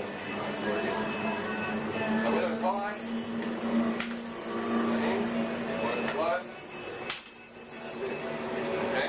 With a straight thrust, if I wing it to here, it's like a number 3 angle again. And one more time, even if I block it this way, I can still get into it like that. Recommend not blocking that way because it'll slide onto your knuckles. Alright? Although if it does come into the hip, you can downward deflect it. So I don't want to leave my hand there and get hit with either way. If it was coming on the backhand, here, it's like, give me your money. I want my money. In, snake. And on the low shot, in, snake, and a 5 thrust. If I carry it this way, you come in with a snake again. So then the next version we get, we are lights cap on. Okay, as he comes in again. If I wanted to use the squeeze disarm, basically I want to squeeze his hand. I won't, his hand's scratched. But I don't want to just sort of grab the sticks and go whack like this, because I could back fist myself in the knuckles. So when you meet, you drop the stick slightly, okay, bring it down, so the stick actually grab onto the pummel, then you've got to squeeze. You can pull down, throw, okay. So as that comes in, it's just repeat and hit the hand straight away. Whack, grab on if possible. On a low shot, 3, here I can just drop it across the thumb and squeeze again. Still got control. On the backhand, here, hit straight in. Whack. If it slips around to here, squeeze that. It's here, squeeze that.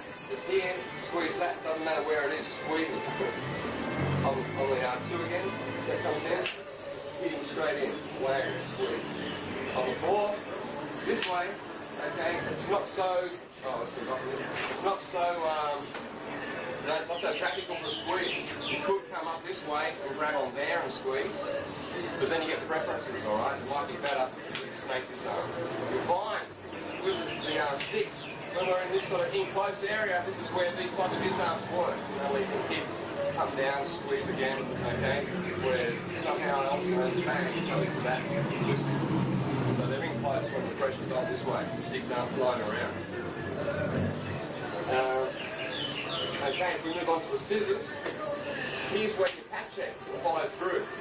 Comes right through. So after you follow through, come back and hit the arm straight away. Bang. And then scissor. Well, for number 1, it's normal pat check. Zoning away from his left hand. So my feet are coming in to here and hitting as I'm getting in position for the scissors. If it came on a number 2 angle, sweeping it across straight into it. Because I'm already on the outside. So it comes in. Bang.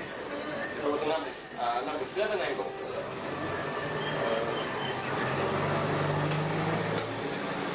all sorts of people.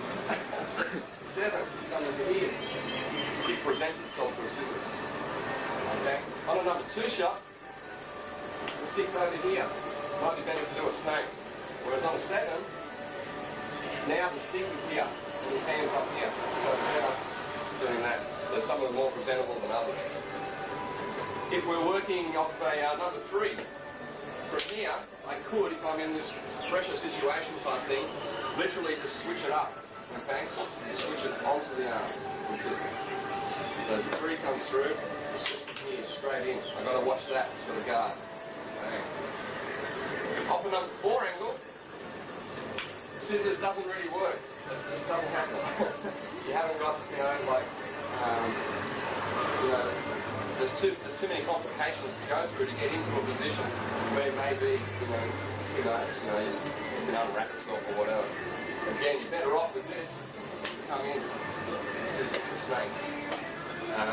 Off a 5, it would only work if I carry it this way, preferably with a wing, to get back into that. That again is just like a number 3 attack. It's ending up in that position. So it's more or less where are you to what disarm you can apply. If we're here, I can do, the snake, for example. Whereas if I'm here, well, ideally a snake's better, okay? I might also strip and take it out this way. So what preference you have is up to you. Snake, scissors, and strip. Okay. The strike, strip. As the strip comes in, here again we're meeting the sticks, alright? There's a chance of actually grabbing onto them. You just come through with the pummel over there and pretend you're kayaking. Okay? Pretend you're paddling that way. Don't pull it this way, but actually that way. When we come into that, you can also step back as you do it, just to incorporate body weight. On a number 3, with the wing, drop it over the arm again and pull through. Just one more time for the 3. And in. And moving away from him again. On a 2 angle, here I can literally get inside this way, or it is possible to come around the outside as well. That's more or less where are you at the time when it presents itself. Please don't wave when you've got sticks. As the one comes up, two comes in, sorry. From here, it's better to move away. Alright, get on the outside. It's an easier feel to it. So all that's happening there is I'm just guarding that, because as soon as I put my pummel around, that's going to come through. So I put my hand there to stop that coming through. Now with the number 5, I can again parry it off and use the same as the 3. If it comes in again and I get to here, and now I'm going to go underneath his arm. So I'm just guarding the cross, I'm not actually holding it because I don't want to chop the fingers. Just carrying that, move that in, and then kayak down. The same applies for a number 4 angle. It comes to number 4, from here, come underneath, and down. Whatever you want to do. So off to number 1, we get from here, number 2, around that way, 3, 4,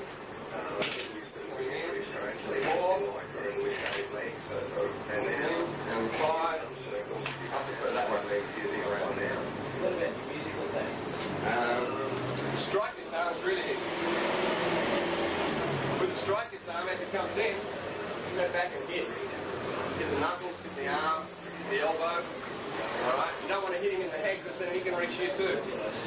Get out of range. Hit that. On the number 2 angle, again, stepping back and hitting. On the number 3 angle, you can either hit through this way or this way is preferable. Alright, on the 3 again, hitting a double shot.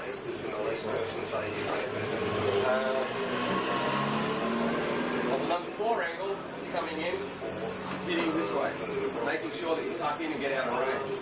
Don't want that to get. That's why I'm going for the closest target. In this case, it's his hand. With the number 5, now it's a straight thrust. All I need to avoid is when he thrusts, is this part of the stick. Alright? It's not a sweeping attack, it's a thrusting attack, which means I could just tuck in and hit this way. I could actually move off to the side and hit it. I could move to the other side and hit it this way. Doesn't really matter. Depends where your weight is, just where you're going to move. Okay? Strike. It's the best long range disarm there is. Bang, straight on. If you get a chance to hit the head, obviously, it's going to do the job. So we've got the strike, the snake, the scissors, the squeeze, the strip, and the last one, the spin. As he comes in on a 1, again, this is when we might be in close, and I grab a hold of the stick. Now, to get it out of his hand, I twist it, push his hand back to the opening. Alright, as I twist it, I can punch through with this. Alright, it'll probably actually punch into his hand anyway. Alright, use the short end of the stick, don't use this part, it'll bend. Straight in, bang. You're not going to pick this up from long range though. If it comes in long range, how am I going to thrust back, you know? If he whacks the stick hard, I don't want to put my hand in there, alright? I'm better off to wait until we're here and jammed up and then grab it and push it out. If it's on the backhand, I might, for example, be going for a scissors. But if I'm going for the scissors and something goes wrong and it slips off, just continue on to the wing. That's it. Now from here, and just pushing out that way. If he hangs on, he's going to go off balance, maybe the feet come into it. On a number 3, as the 3 comes in, again blocking, here, all you can really do is force it down, but it's not ideal because the back of the hand, okay, is here. You know, you can't switch it over, or you possibly could switch it over and do that, but like, you know, there are better preferences to do. You know, you might be into this and just strip it away. But it is possible to push over and use it like that. On the 4, coming into here, I'm not going to try and grab this and play with the stick. It's more important to get it out of the way and destroy it. So don't get caught up in the disarm. If it doesn't work straight away, forget it. So it really only applies on the 1. This 1 comes in, bang. On the 2, the wing. On the number 3, coming in here with the twist and a wing. You'll see there even the rotates in his hand. It's not so good on the 3. Alright. With the 5, if I carry it off and end up in the same as the 3, same situation. Alright. It'd be better to just whack the hand maybe or hit it. So they're the 6 disarms there in that system. There is another type of disarm which is really effective, and that's, say we meet on the 1, and we get the sticky stick, come around with the hip, just to come through and scissor the stick. You're turning the stick as well straight. Just do that in slow motion. But here, hitting down and the left hand's the key. It's hitting up on the hand. Hit the pungle with it, it doesn't matter. Right? The trick is that when that comes around, I've got contact all the way through. So if it comes in on the shot, force that around, it's going to get to here naturally. Alright? So when it gets to here, I want to hit that way. To knock his hand away from the stick. So this is like one hand on top, one hand underneath. Alright? And hitting straight through. It's quite a snappy type of disarm, a pop, alright? I don't want to get it in a position where it comes in and I'm forcing it down or just hanging on to this and trying to push it out this way. I've got to scissor it together, alright? Again, that same type of disarm can be applied. You know, it might get into like a pat check thing, so yeah, it's a 2-angle, sorry. Coming in here, I check his hand, I can then grab onto the hand and take the stick. When I take the stick there in slow motion, I'm pulling the hand towards me to take power out of his arm, to take him slightly off balance, but controlling this hand. I pull that towards me as the stick goes past, alright? Use your forearm, don't use your elbow. Okay? It's that scissoring type of action. Turn around. Just on the backhand. Here's the pat check. You can move in and do things, but you can move in and take the stick. Sometimes you don't actually get the hand with the base of the thumb, but you get the wrist. That's okay because you're going to actually bend the hand back. So when if I pull that up, as I hit down, it's the same effect. Now this type of disarm really comes from just that position, all right? And having, you know, the control to bring it one way while this goes the other way. You could use your stick, you could use your hands, all right? You like this.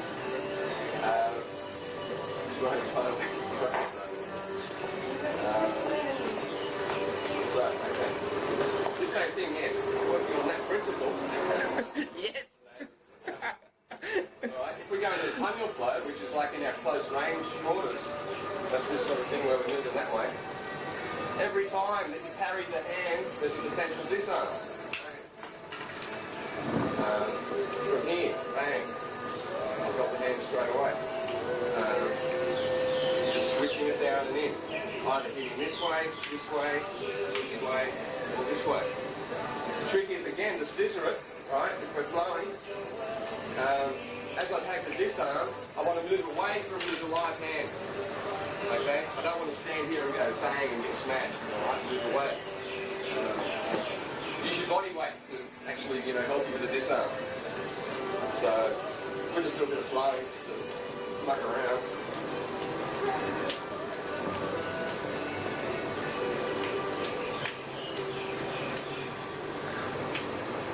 Now sometimes you end up on the inside, alright, and you can't actually get behind the hand. I end up on the inside, latch. If there's an arm in there, slide it into a latch. Because here, you just take it right through and it'll come off, using your wrist as a fulcrum. Rather than having to go all the way through, just take it off on the leg. It's a good one because you still get control of the hand. As that comes in, then I've got control still here to hit. So really with this type of scissoring type of disarm, you can scissor this way, across. Okay, it doesn't matter which way you disarm. As that comes through, I've either got the latch and take it off. I can take it off with the foot, either leg, doesn't matter, not your kneecap. If I do manage to get on the outside, then I've got that control to hit. I can inject it back into him, follow through the hip. If I'm empty-handed and we're flowing,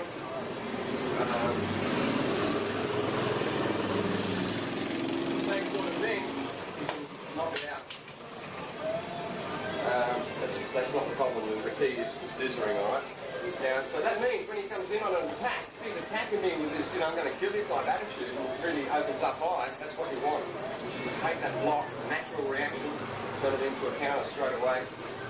But from here, all the way around the block to here, you can use the same disarm, alright? Because when we flow, he comes in on the one, hey, he comes in there. Hey. The thing is, I'm always getting control from the hand, from the thumb, or the wrist, alright? So, it caters for like 3 out of 4 corners. You've got a high forehand, then a high backhand, a low forehand, and a low backhand.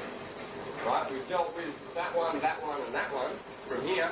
But when we get the low forehand coming through this way, you're on the other side of the hand. It's a different grip. I'm not like that. I'm underneath it. Alright? So, in dealing with that one, if I'm crossed over, okay, I'm crossed this way, I take that through and knock it out with the arm.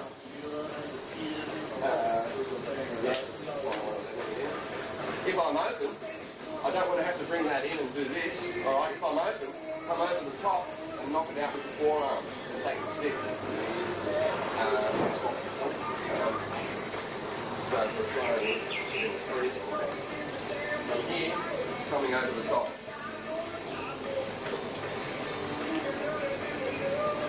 Already over the top. Bang. So it's even the scissor that way. What happens with the hand is as he comes in, I parry it or grab onto it. I'm directing it down slightly to get it out of range. Okay, of course that's going to hit. I'd rather have control of the hit than let him free hit me. But as that comes in, I'm holding onto the hand, and as I knock that off, my hand slides down the stick onto here. All right, it's a real good shot. Like you put it in hard when you're doing it. If I'm closed, bang, bang. Sometimes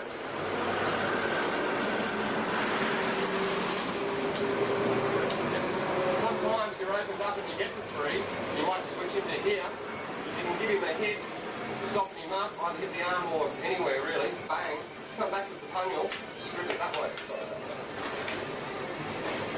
So the options on the 3 angle are you cross it over and take it this way, making sure that is held tight because otherwise it's going to go with it.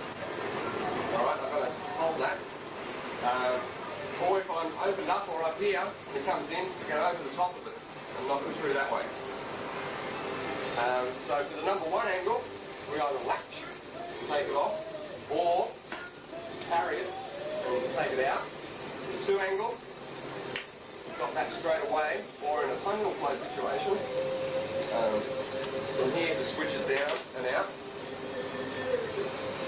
4 angle, same thing, it's already there. Okay? So that's 3 the same, which only leaves the number 3 angle,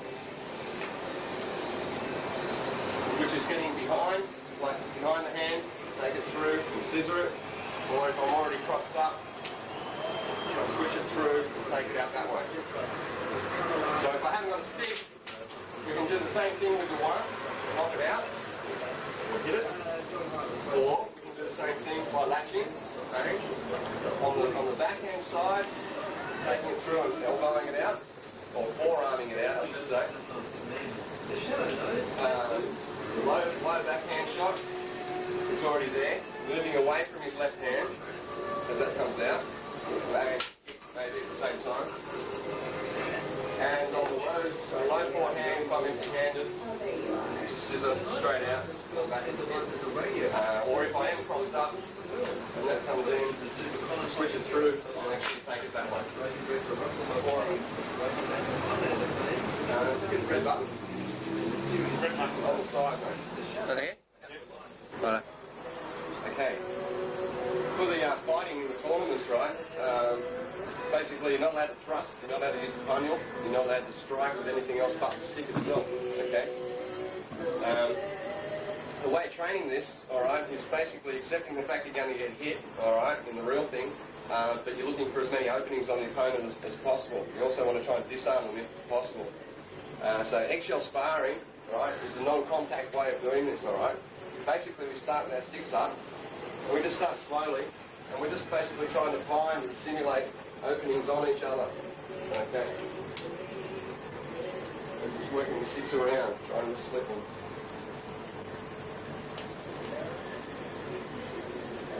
None of the strikes can be on the knees or below. It's all above the knees.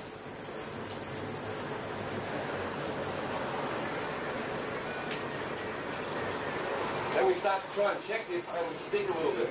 Keep it out of there.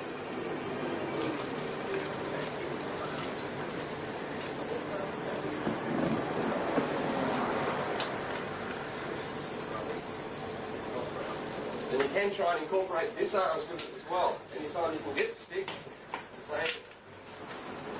Don't touch it like I just did.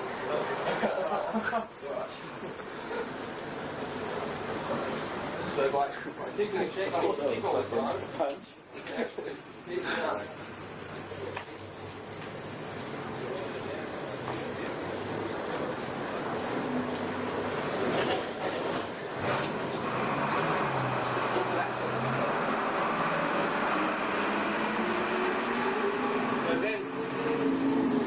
Disarm in this situation, it's got to be faster, it's got to be concise, alright? You can't get into a situation where you're wrestling over the stick, or if I snake it, I can't be fighting, it's got to come straight out.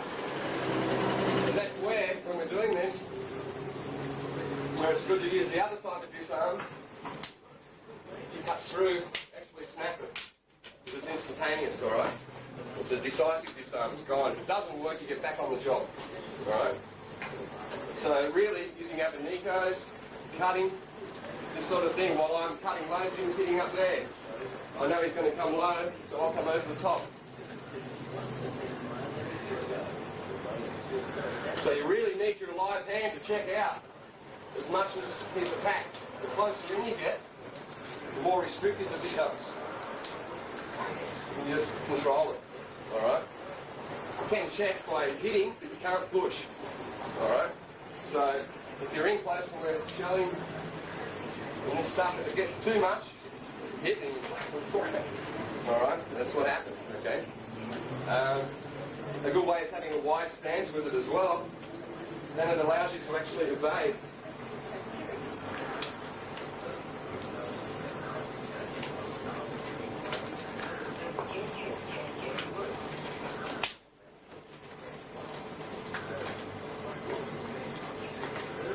And then moving in, trying to get in cluttered.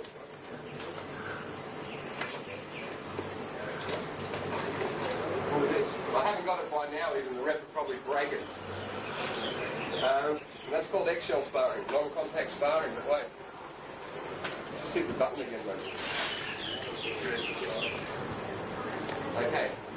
Holding the sticks out like this is a good way of learning that redonda Sinawali we were talking about, where you hit on one stick and cross over to the other stick. Double stream starting cross, right forehand, left backhand, right redonda. Actually, a redonda is a shot this way, with a single stick. That's a redonda. Incorporating that, forehand, backhand, and around. Brings it back. Forehand, backhand, and around. Now this is a good way to learn the flow. Although I'm hitting either side of the target, really I want to be doing them here. But to narrow it up gets a little more difficult to start with sometimes, so you're hitting across.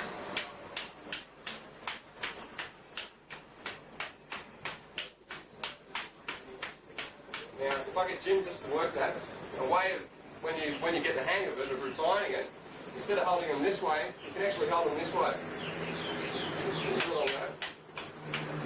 What I'm going to do is gradually,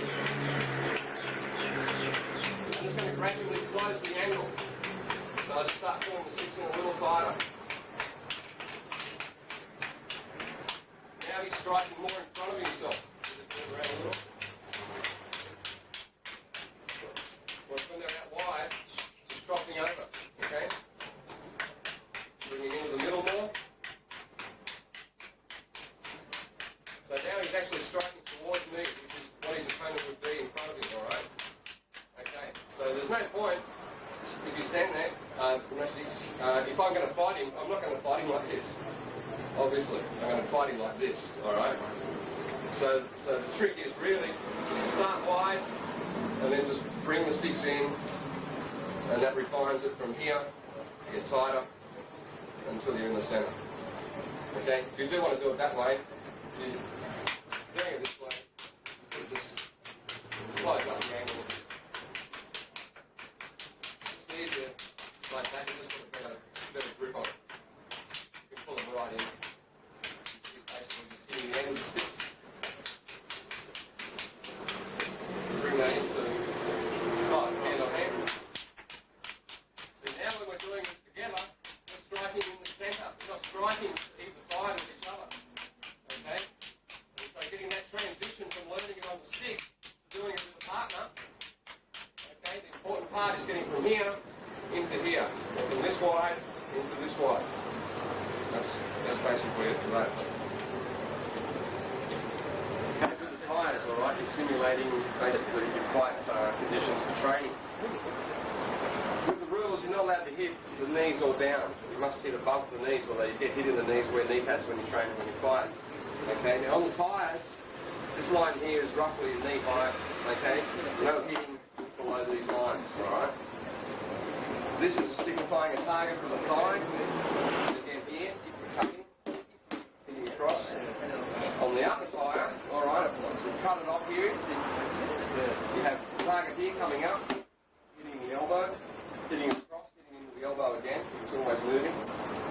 Here you're hitting into the head or collarbone, good for Adonico. As you get it back, the other side, elbow, elbow. Sometimes when you train with it, you actually limit yourself the way you do it. For example, one round of working with it would be only to hit the top tyre, no shots at all on the legs.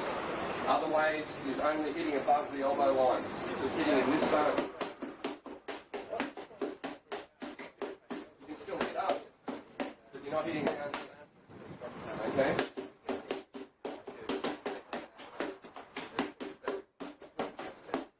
Now the aligned hand's going to come out and check, because that's going to simulate trying to check your opponent's hand as you're hitting, like an eggshell, like a fighting. Plus, it can take him off balance or actually get in the way of the stick, holding it up. So you want to be in a position where you've got range to the tyres. You don't want to be too far out in front of this. Getting close. Okay. Sometimes you only try and hit the target areas twice, or you might do something. Because in the rules, you can only hit twice in the one spot. Any more shots don't score. There's no point going, I can go and come back. Everyone scores, but not three in the one place.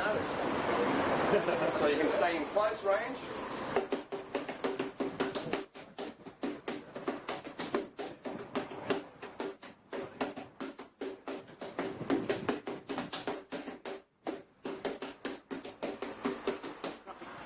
Then you can work it going in close and out of range.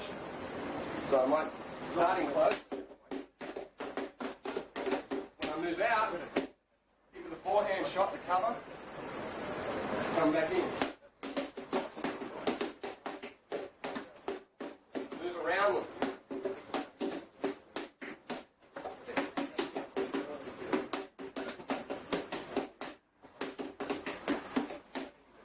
Okay.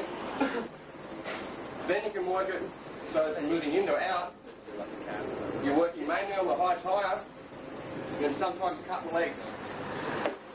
So you're working, and then come back up.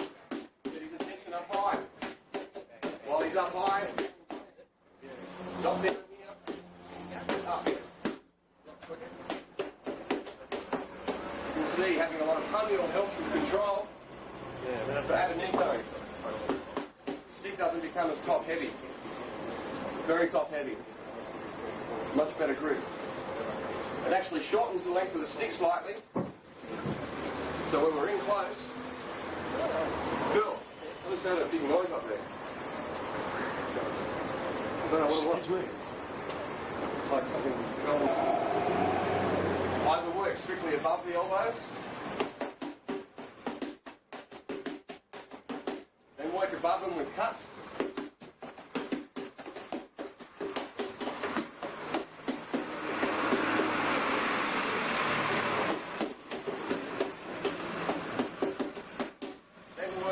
fire with cuts. Up, down, up, the Nico, and the phone.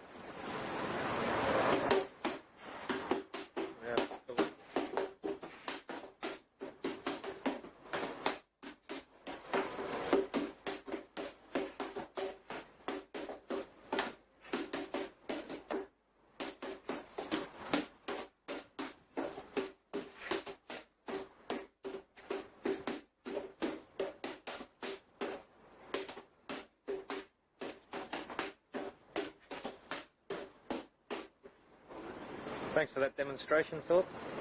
Alright, so they're going to work in close range to start with, alright, with that eggshelling that you saw earlier. Now with the armour on, they can actually make contact and hit, okay? It's not stepping out and having the big long shots, it's all in close.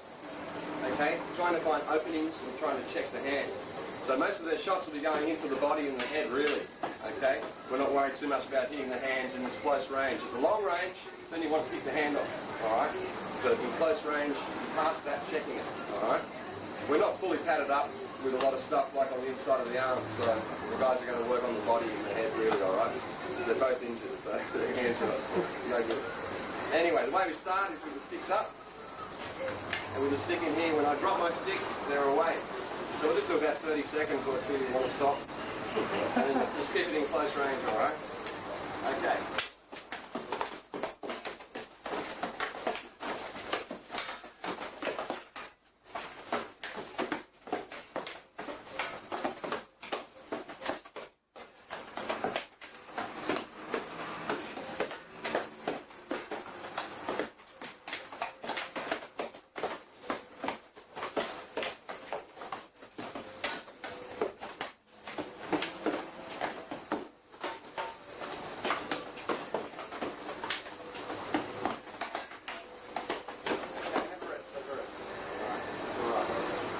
Really takes it out of you physically. It pumps your arm up extra, alright? When you're training it, it's easy just to work into it. Okay, you don't have to go flat out straight away and get buggered, alright? Also, there's no thrusting strikes, okay? They can slip up the armour into the throat. If they hit the actual plate on the armour, they can split like bamboo and you can get a needle in the eye, so that's out totally. No butt shots. For the same reason in the face, and we just found in previous tournaments, they did have leg sweeps as well, but the guy had his knee broken, so there's nothing but absolute hitting and palm strikes. Now with their left hand, now they're going to start checking more against each other, trying to actually confine the attacking stick by pushing out. That's why the left arm's padded up full on. It's only going to block. The right arm, you don't want too much on. You want to be loose and have room to breathe, all right? Don't put on a big, a sock type guard or anything that'll, pump your arm quickly. So they're going to be working on the pat checking against the body and trying to check the stick out. At any time they can get a snake or any type of disarm, they can go for it. Disarms are worth 1 point in the fight, subtracted from the opponent, they're worth getting. So, guys, if you want to come back. This time, alright, just working closely again, but starting to work, with pat checking a lot and trying to actually jam the stick. You can get the disarm, you put a disarm on with the low sweeping shot. You all cool up there? Yep. Alrighty, and then the stick is up, guys. Close range stuff.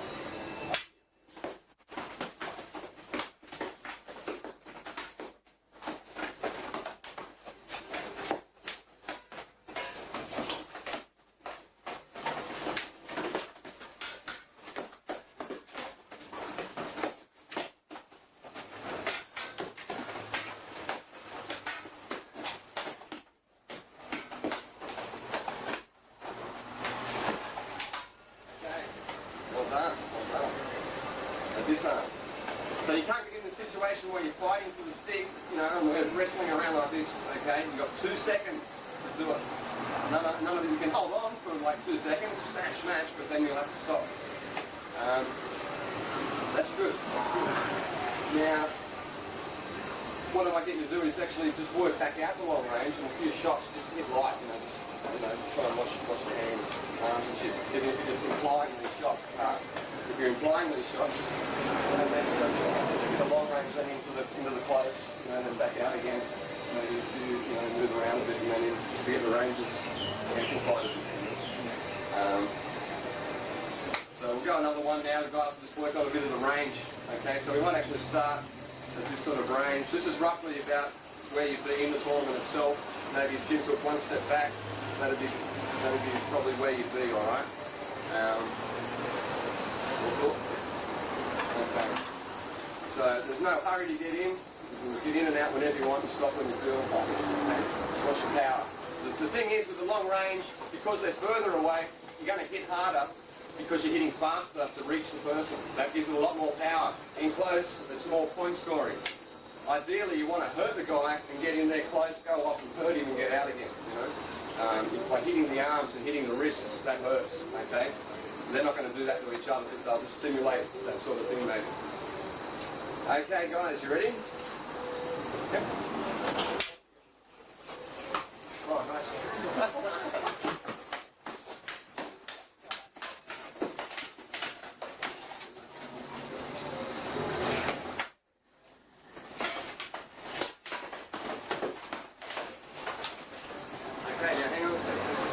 So when someone's coming in on the long range, that's when you want to use your fully padded arm, keep it up, getting back to the sacrifice and kill.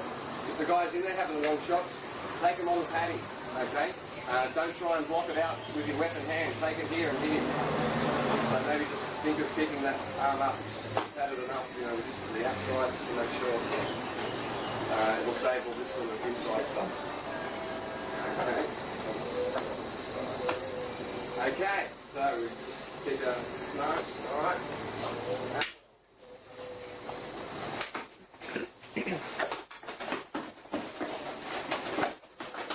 Stop.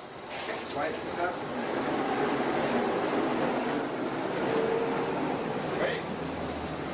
Okay.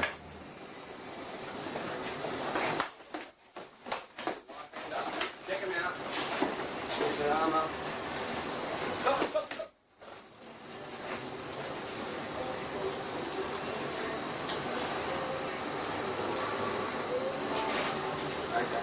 One more round. See if we go 30 seconds or so for a pace.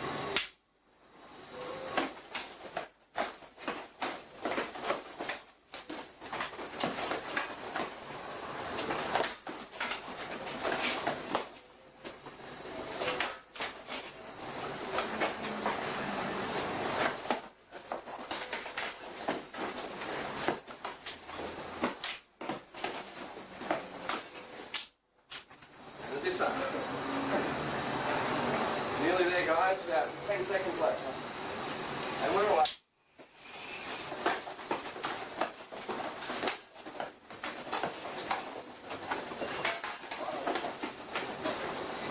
Stop.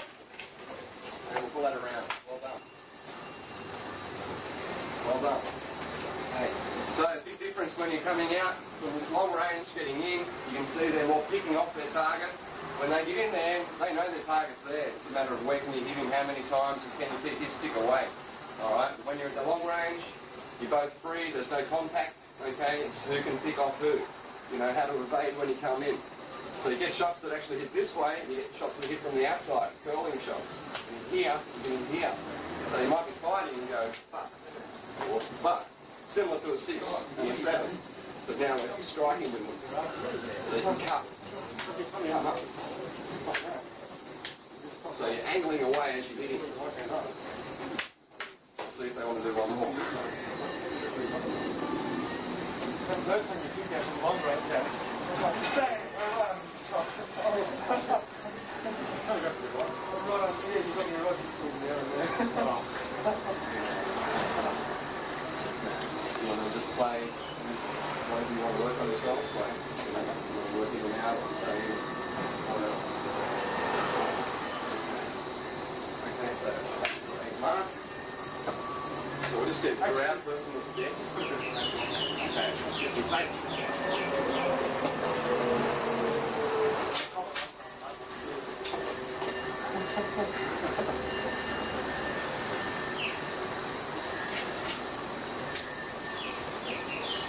If there's any sponsors out there, We need to 3M. Probably sponsored, right? Scotch tape. We should have got that set of tits to stay in the background. No, you wouldn't want that. it's a bloke. desperate. There was something up there. Okay, now the guys are going to just please themselves, all right? Got to touch it. They're probably going to go to the bus, so they're just going to stop. Okay. So, you know, what you have to think of is this: a live hand, right, is basically as important as your fucking weapon hand, if not more important. It's going to stop all the attacks, it's going to actually disarm, it's going to save you getting big hits, all right? Very important to keep it with the back of the hand. You don't want to go out like this and get them in here. You want to get them on the back, on the padding. So, we'll try some more. Cool.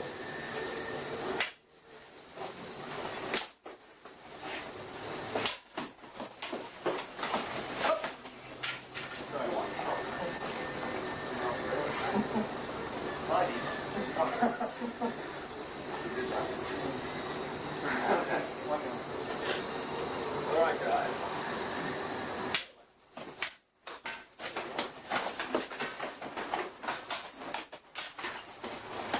That's it, cool. Get out of there. Good job.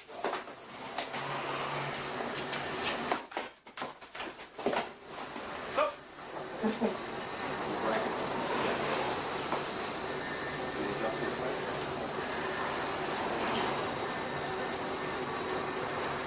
Safety always comes through it. Okay.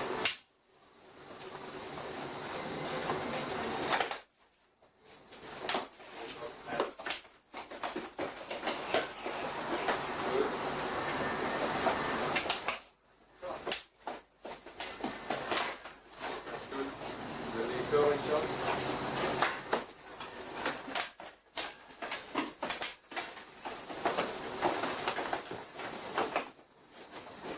Okay, breath. Fine up.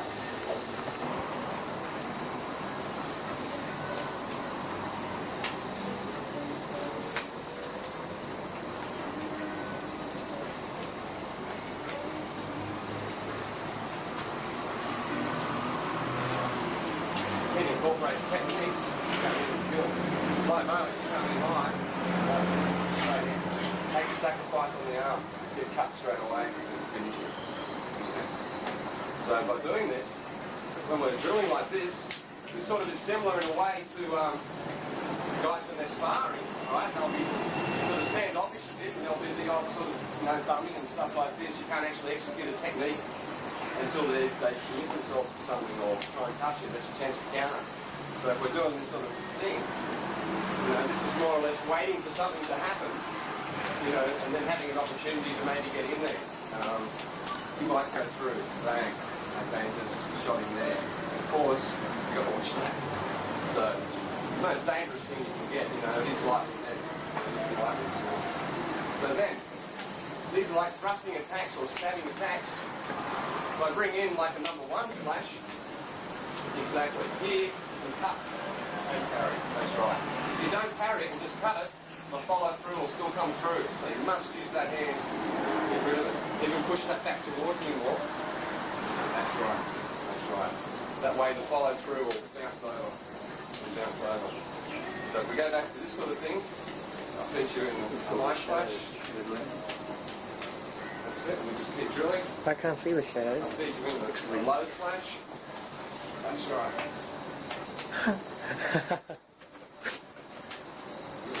I might just pan off to the shadows.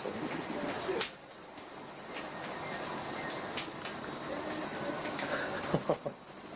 The ninjas. Feed in a backhand high slash. That's it. Or a backhand low slash.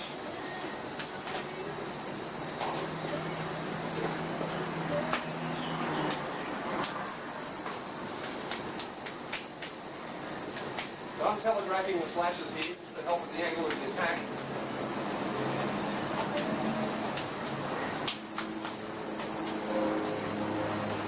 So any time that you parry, I want to pull and cut. Any time there, switch and cut. I can be here, and as he thrusts in, come back and actually cut this arm as well. So at the moment we're going right, left, right, left, right, left with our movement. We're always parrying with our left hand.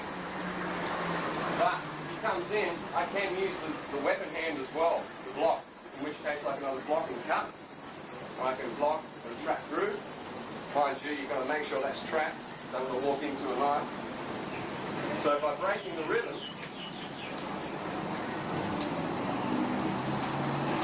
I'm going in.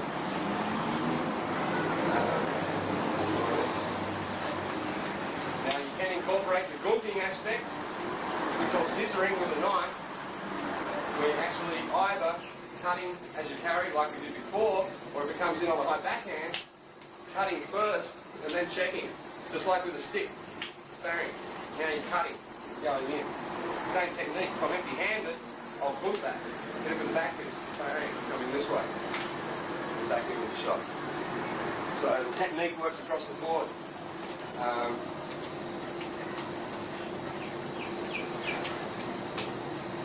There you can cut me first. That's it. Yeah, those shadows do look good. Move around a little bit and actually try and incorporate angles. Woo! Got me. This out. Dismember.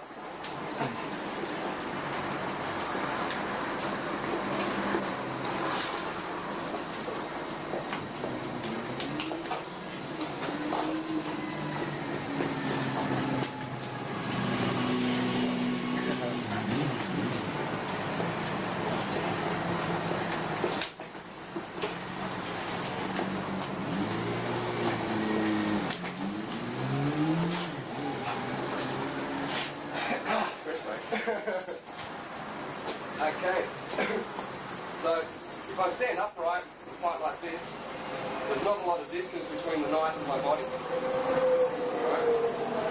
But if he comes in and I stab and I cut him, there's still a chance the follow-through is going to get me, especially if he's pissed off. So by leaning over the barrel more, as he comes to the guts, you've got more chance of actually stopping that. Don't have your lead foot out too much, and we'll get cut there. So have it back more. Weights on your back foot as well as your front foot, not all forward. You might want to kick as well. So leaning over the barrel, this way. Your right hand's guarding your throat. Elbow, the heart's covered here. Alright. Keeping compact. That wrist bends. Protect underneath here. While you're blocking to the back of the arm, especially the sacrifice and kill. Just before sacrifice and kill shots, you come in on the number 1 angle. Just to literally go in and kill. On the backhand, you've got your block straight in. If it's a low backhand, blocking from here, shifting in this way, with that checked off. Every opportunity, if he does that one here, he can pull back and cut me. Alright, so if that happens, if he comes in, I've got to, move in. I'm taking the risk of getting cut. If he pulls back and cuts me, it's going to be on the outside of the arm. Alright? The knife fight, eh? Coming in on the 3, again, taking it with the outside of the arm in case he pulls back and cuts. Alright? 3 comes in and going straight in again on the throat. Now you will kill someone if you hit him, I'll just actually show him here, okay? From the collarbone to collarbone, it's a kill zone. Anywhere in here is going to kill. On the outside, we're going to traumatise him, but you're not going to kill him. So even in training, if we're doing stuff, you might actually, go for the arm, standing this way. Because if you're training all the time to kill, you will kill when you do it. But admittedly, you might have to kill a person, okay? Like, especially, if they're coming at you with something that's going to kill you, they might accidentally kill you, hey? You might trip over and bang, you're in.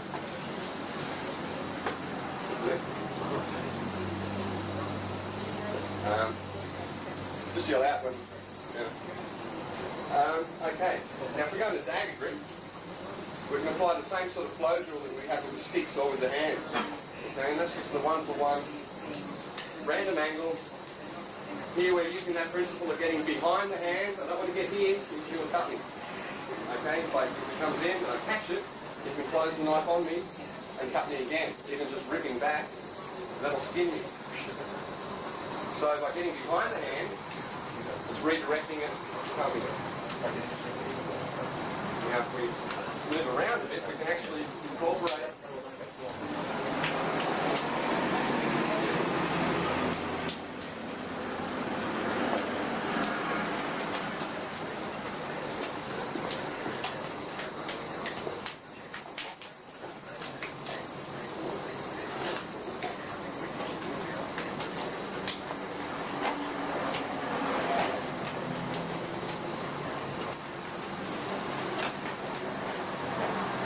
slow motion, as he comes in with a shot, sometimes I can hook it and go through, alright? Comes in on the backhand, I might hook it from here and switch it, cutting this way. He has just a normal knife grip, comes in on the backhand, I can still hook that, right? And just cut normal, doesn't matter. If he's coming into a low shot, down here, I'll block it this way, then he might go from here straight to my throat. Bang. Is that the phone? Yeah, S3J, if you've got a minute. Yeah, so I'll have to come back to this. Excuse me. Okay. So if he's using a file grip, coming in on a, if we're flowing, say, with this flow drill, I'll use a file grip as well. And this sort of thing is a good way of training to actually catch the arm and hook it. So doing this, you can feed it back. Oh, that's right. If you go to a low backhand, down to here and I block, it comes up with the throat. Bang. So what I want to do when that comes in low is block and put a lid on it. Alright, not a cross block and leave it there so you can cut it. But as that comes to here and he shoots up, I've got that covered straight away, in which case you can cut. Alright? So if he goes low and then goes high, I've still got that check. If he dummies low and then goes high, I've still got that check. If he actually goes for the cut low, I've got that caught. Here, I could sweep it, but I've got to be really careful I don't sweep it across my body. If I am here, I could have to cut out to do that. Then that can still come around into the neck. So I'm better off, if I do get in that position to here, right, is to literally either cut on the inside straight away, okay, up this way, or if you can lock it somehow. He'll be pulling out of there to get his hand free, all right? But if that's the case and he pulls out, he might cut my hand, but I've also skinned him down the inside, all right? There's no guarantees. It's a knife fight. The grip does make a difference. If I use a reverse grip this way, and we're playing with this, basically, even if we have a bit of a hit the arm spar sort of thing, any time his knife comes in, you know, I'm just angling my blade out, basically. Okay. You can take it to slow-mo onto the knuckles, alright? It still hurts to do the rubber ones, full-on punch. And then cut across here. If he's empty-handed and having shots at me, right? All I'm doing here is just basically cutting. That sort of thing. Cutting under, here.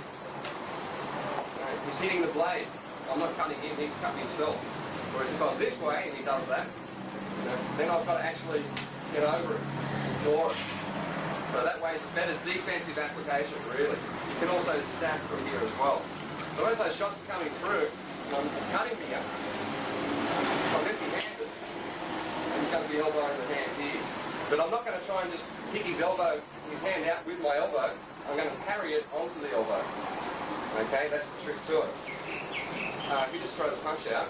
If I elbow on a horizontal plane, I've got more chance of hitting it. If I go vertical, I might miss it. I could even hit myself, alright? But if it's horizontal, there's more chance somewhere you're going to make contact. The other good thing is that you're out of range from your head. Not into this sort of range, but I'm in this range here. Okay?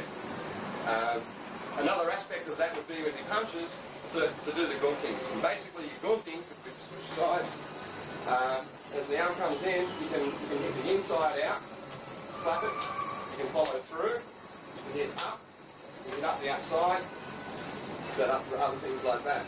So when the punch comes in, and you've got your gunting, again you're out of range, that's the main thing. I don't want to try and hit him as he's hitting me. Destroy the arm. If it comes in with even a 1-2 situation, that comes in bang bang. Okay, from here you can shoot, he blocks, he gets onto that, and then move into your trapping range. You might just come through with an elbow, alright? From here you might just switch it back and come through that way, discarding. But any time that you're trapping, as you already know, if we're in this situation, I don't want to do it from here. I've got no control. As I'm doing that, I want to move in and force him up, you know, or get him off balance, okay? Just to run your basic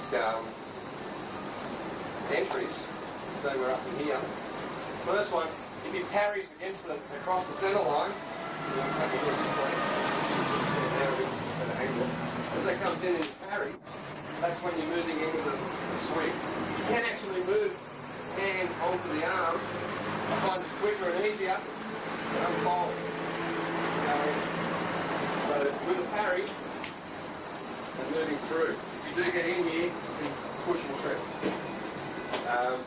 If he jams it with just a straight hand to there, I go across the other side and pin with this arm here. One more time. And across.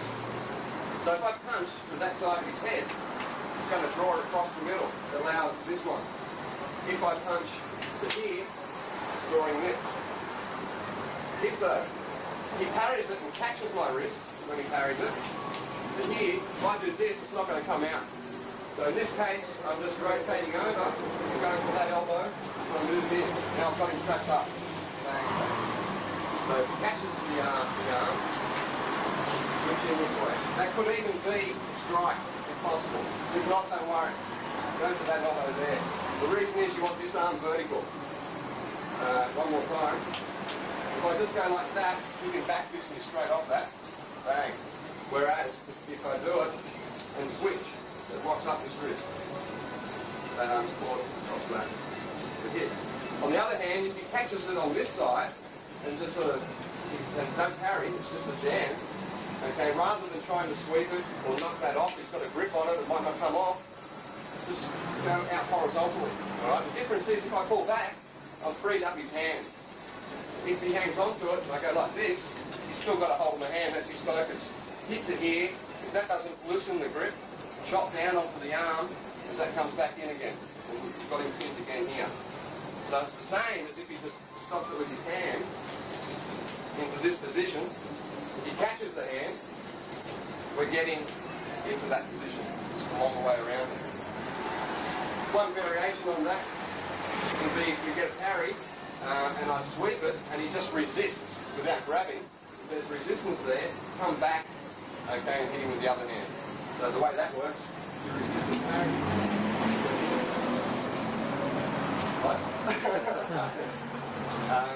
So what you get really is a parry across the body, or a catch across the body, or a catch here.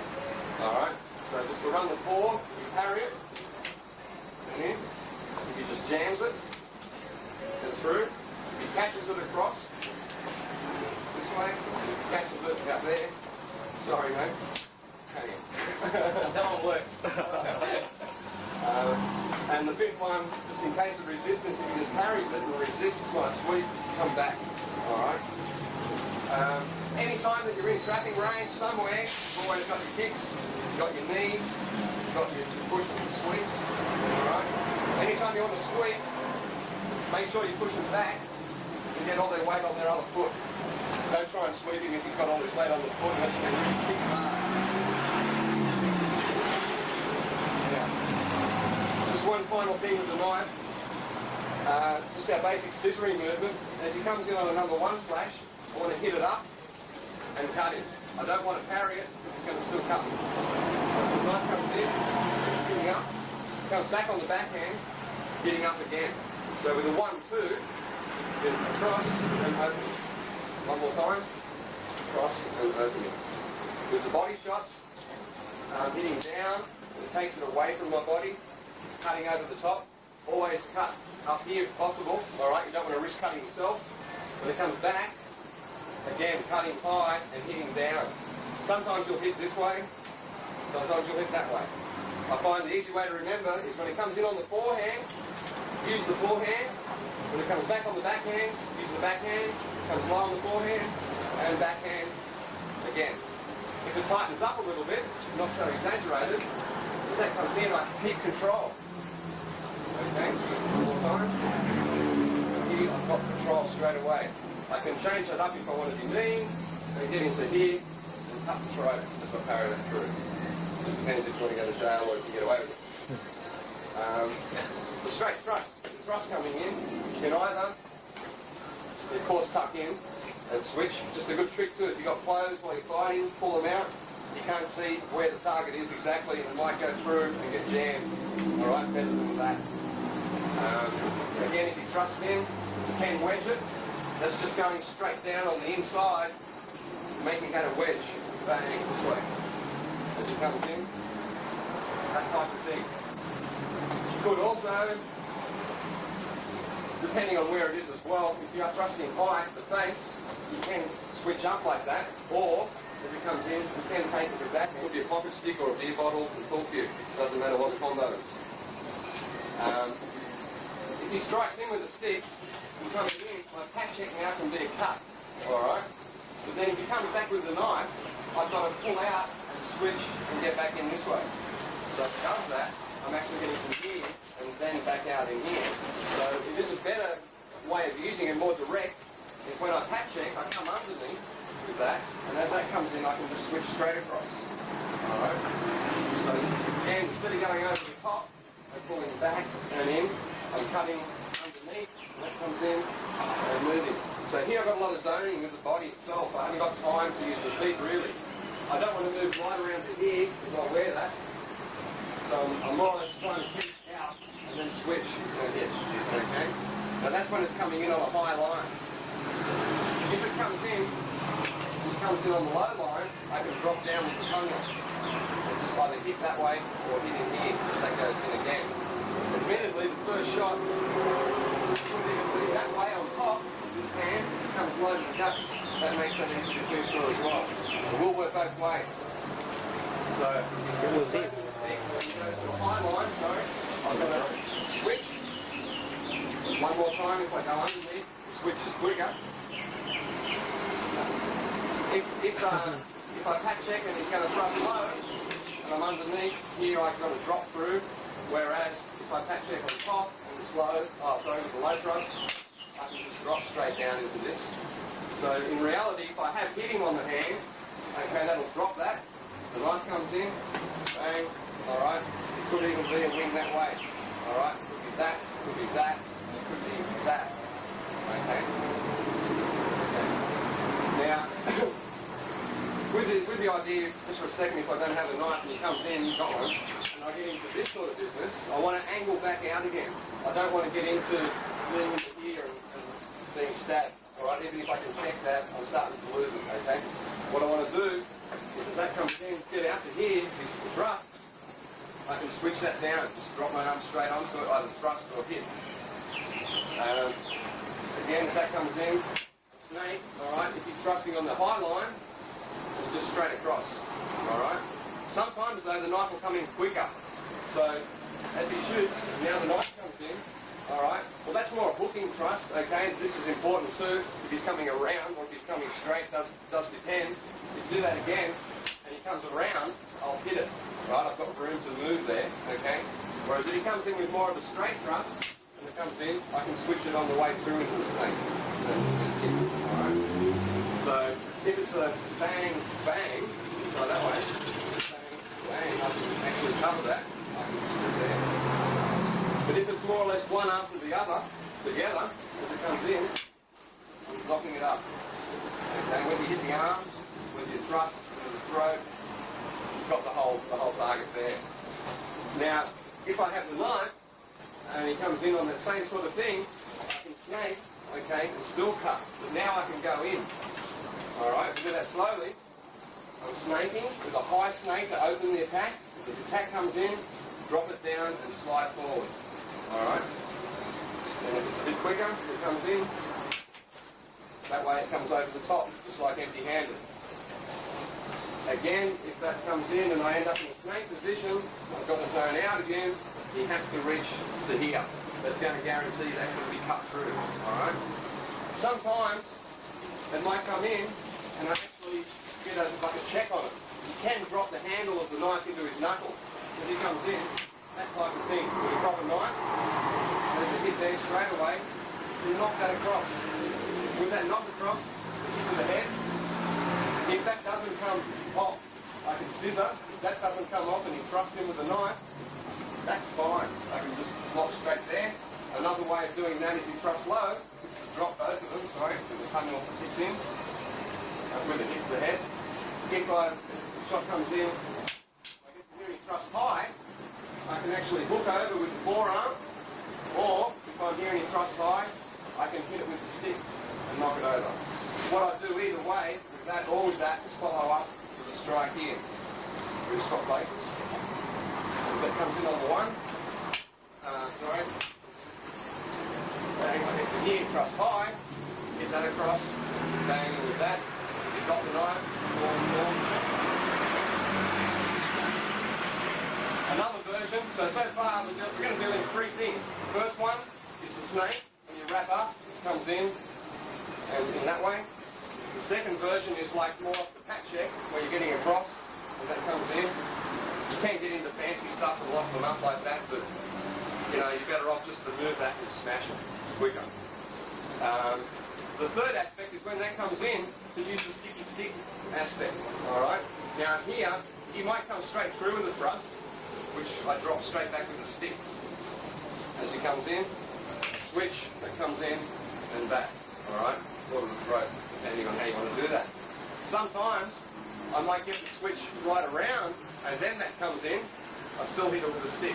So it doesn't matter if I get to here and he comes in, I knock it across. If I get all the way down and he comes in, I hit it across. Sometimes I might only get to sort of here and he'll come underneath. Alright? Just drop straight down again. The good thing about it is, if you get the sticky stick, you can open him here before he comes in with the thrust, if you've got that already in your mind. So as the attack comes in, you switch him straight in. Alright? Now, I could attempt, just for the sake of using techniques across the board, as that comes in, I could try and actually eject the stick. And now I've got range. I pull out to have range, stick on knife. If I don't have the knife, that comes in, I pat check and knock that across. Alright? If his shot comes in, again I'm using the same thing, except now I've got his stick instead of a knife. If I use the sticky stick sort of idea, get to here and he comes in with a shot, I'm still using the stick to carry the knife, maybe a finger jab as a counter. We'll do that one more time. As that comes in, and thrust, and in this way. Always take out the eyes if possible if you're empty-handed, don't let them see. So your three basic ways of blocking there, or as it comes in, is the snake and move out, get away from that. Is also pat check and move that across. Ideally, when that happens, and that's going to come out. That's how you want it to work. If you get someone strong and you get to here and it doesn't come out, he's not going to wait, so he'll fire in. But now I've opened up a line for him to fire in. Alright? He had to let go of the stick. If he does it again,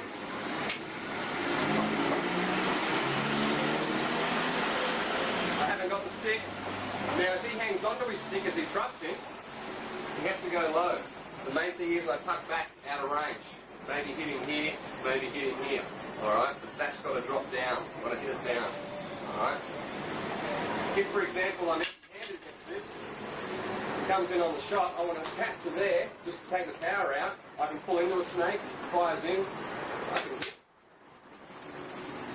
If I use the pat check type of system as he comes in, and one more time, if I get to there, alright, or just stop it, or take a hit, sacrifice, switch it back, he comes in with the knife, get back into this business. He has to let go of his stick to thrust higher. That's the good thing about it. If it comes in from here, and I've got a pat check, that can be gunting straight in, bang, and punch that, smash straight into there. Alright?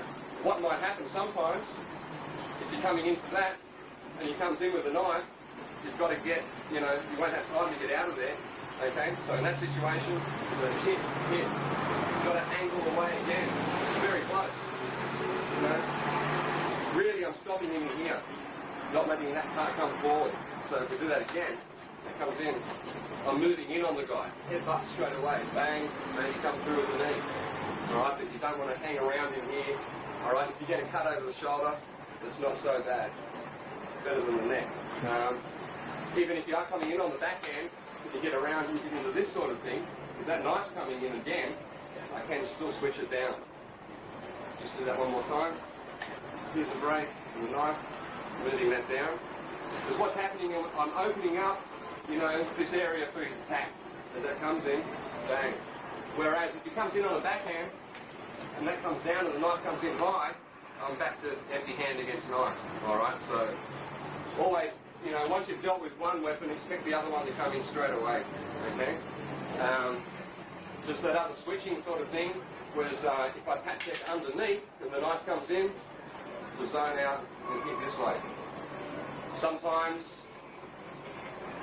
it might come through and I've actually scissored it. Alright, if you're going to do any scissoring, make sure the stick blocks the stick. Don't actually scissor it that way, okay? Because if that's going to go to my head and I parry that, I'm going to parry it into my head. Alright, so as that comes in, I've got to hit it up. Okay, let it go that way as the cut comes in here. Alright? Which gets back to the old story, when he comes in on the strike, step back and smash his hand. Disarm him straight away. Don't get into range. If you do get into range, then we get a bit of force on here, then it's all this sort of switching stuff, alright? You're going to use the switch, as it comes in, go in with the knife straight away, alright? Jabbing, take the stick out, hit him again, hit him come over, lock up and stuff like that.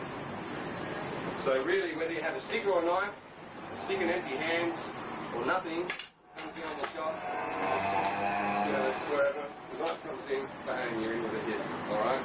Try another one with a snake, and the knife comes in after it, and you're back in. Okay? So what you're really doing is training muscle memory, training reaction time. As that comes in again, I might go for a cut in the jam. I might have the knife in this hand, in which case I'm going to cut in the jam. He comes in with his knife, again, just cutting as you're carrying. Except the fact that you probably will get cut on the arms if you're in a knife fight. So if you're prepared for that, at least you're going to be more confident. The basic thing is get in there and finish the guy, especially if he's trying to take you out. If I do have equal weapons, again, if he comes in on the backhand with the stick, I want to make sure the stick blocks the stick. I'm not going to parry it into my head. I'm going to block and cut, which is the same as a doblada, a gunting, or a cut. So again, you have to put your safety first, alright? You come in on the shot anywhere, I must stop the stick and cut him. Okay, whether I cut him up or whether I cut him down, don't worry about that. Depends where you are, cut down or hit, cut up. Coming on the other side, you could wing it from here and cut him the other way as well. If you wing it, basically from there, drop it down that way. If you move in while you do that, you could be moving into a knife, alright? If he's empty-handed, no problem, but if that comes in from here, okay, you're better off to switch it with a cut, alright, take the cut, and then back in. Anytime you can get rid of his stick, if he's got a stick, or if you disarm him, say where he's on that shot, you get into a disarm, come back, I want to step out and get range so that he can't reach me with the knife, like you pick off his hand, and then go with that hand.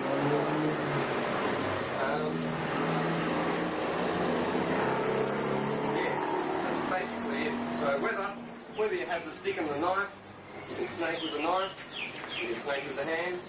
The only advantage is, we switch sides again, just having that knife gives you the extra opportunity when you come in, for this, if it's thrust in, you can actually get the shot through. Alright, if it's empty hands, it comes in, that's in, now I've got a hit, and if it's nothing, it comes in, and hit again.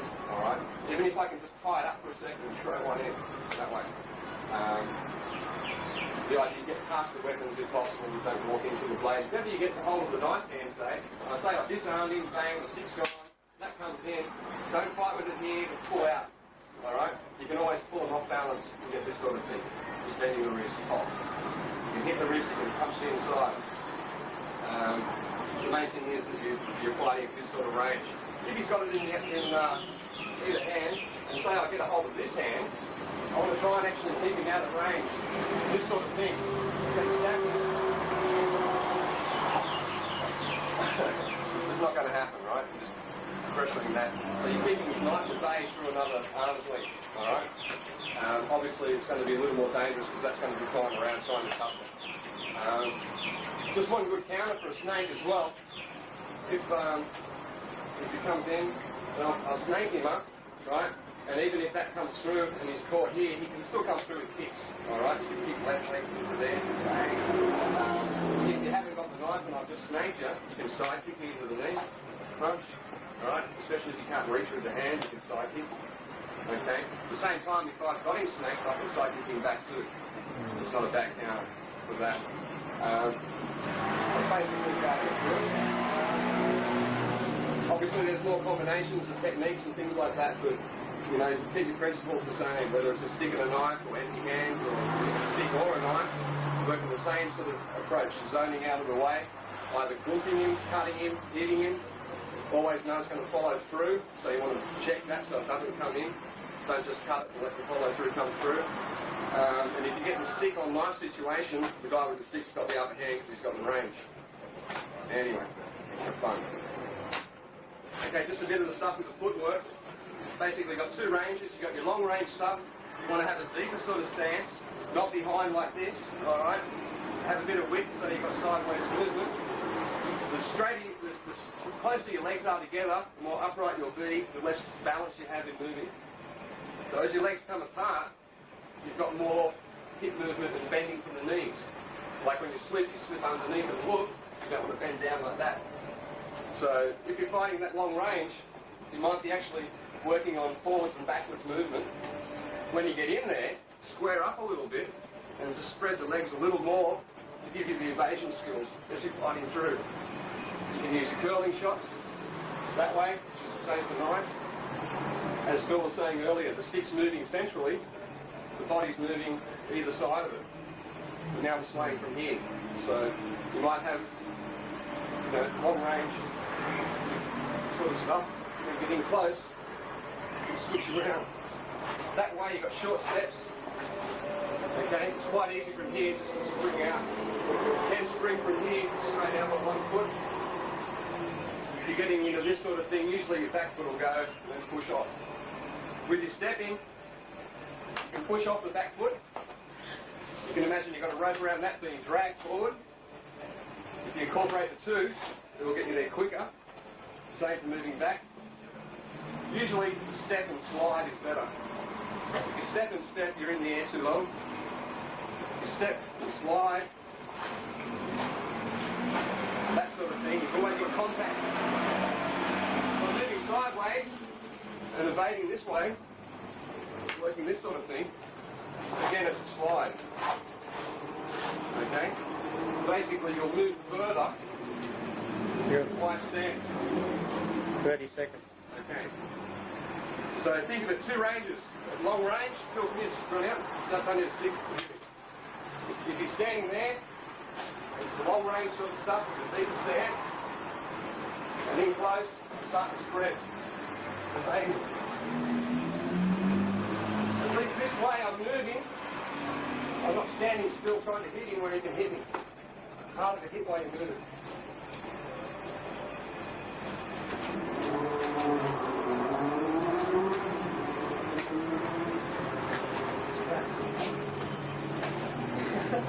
Anyway, we'll finish it there. We're at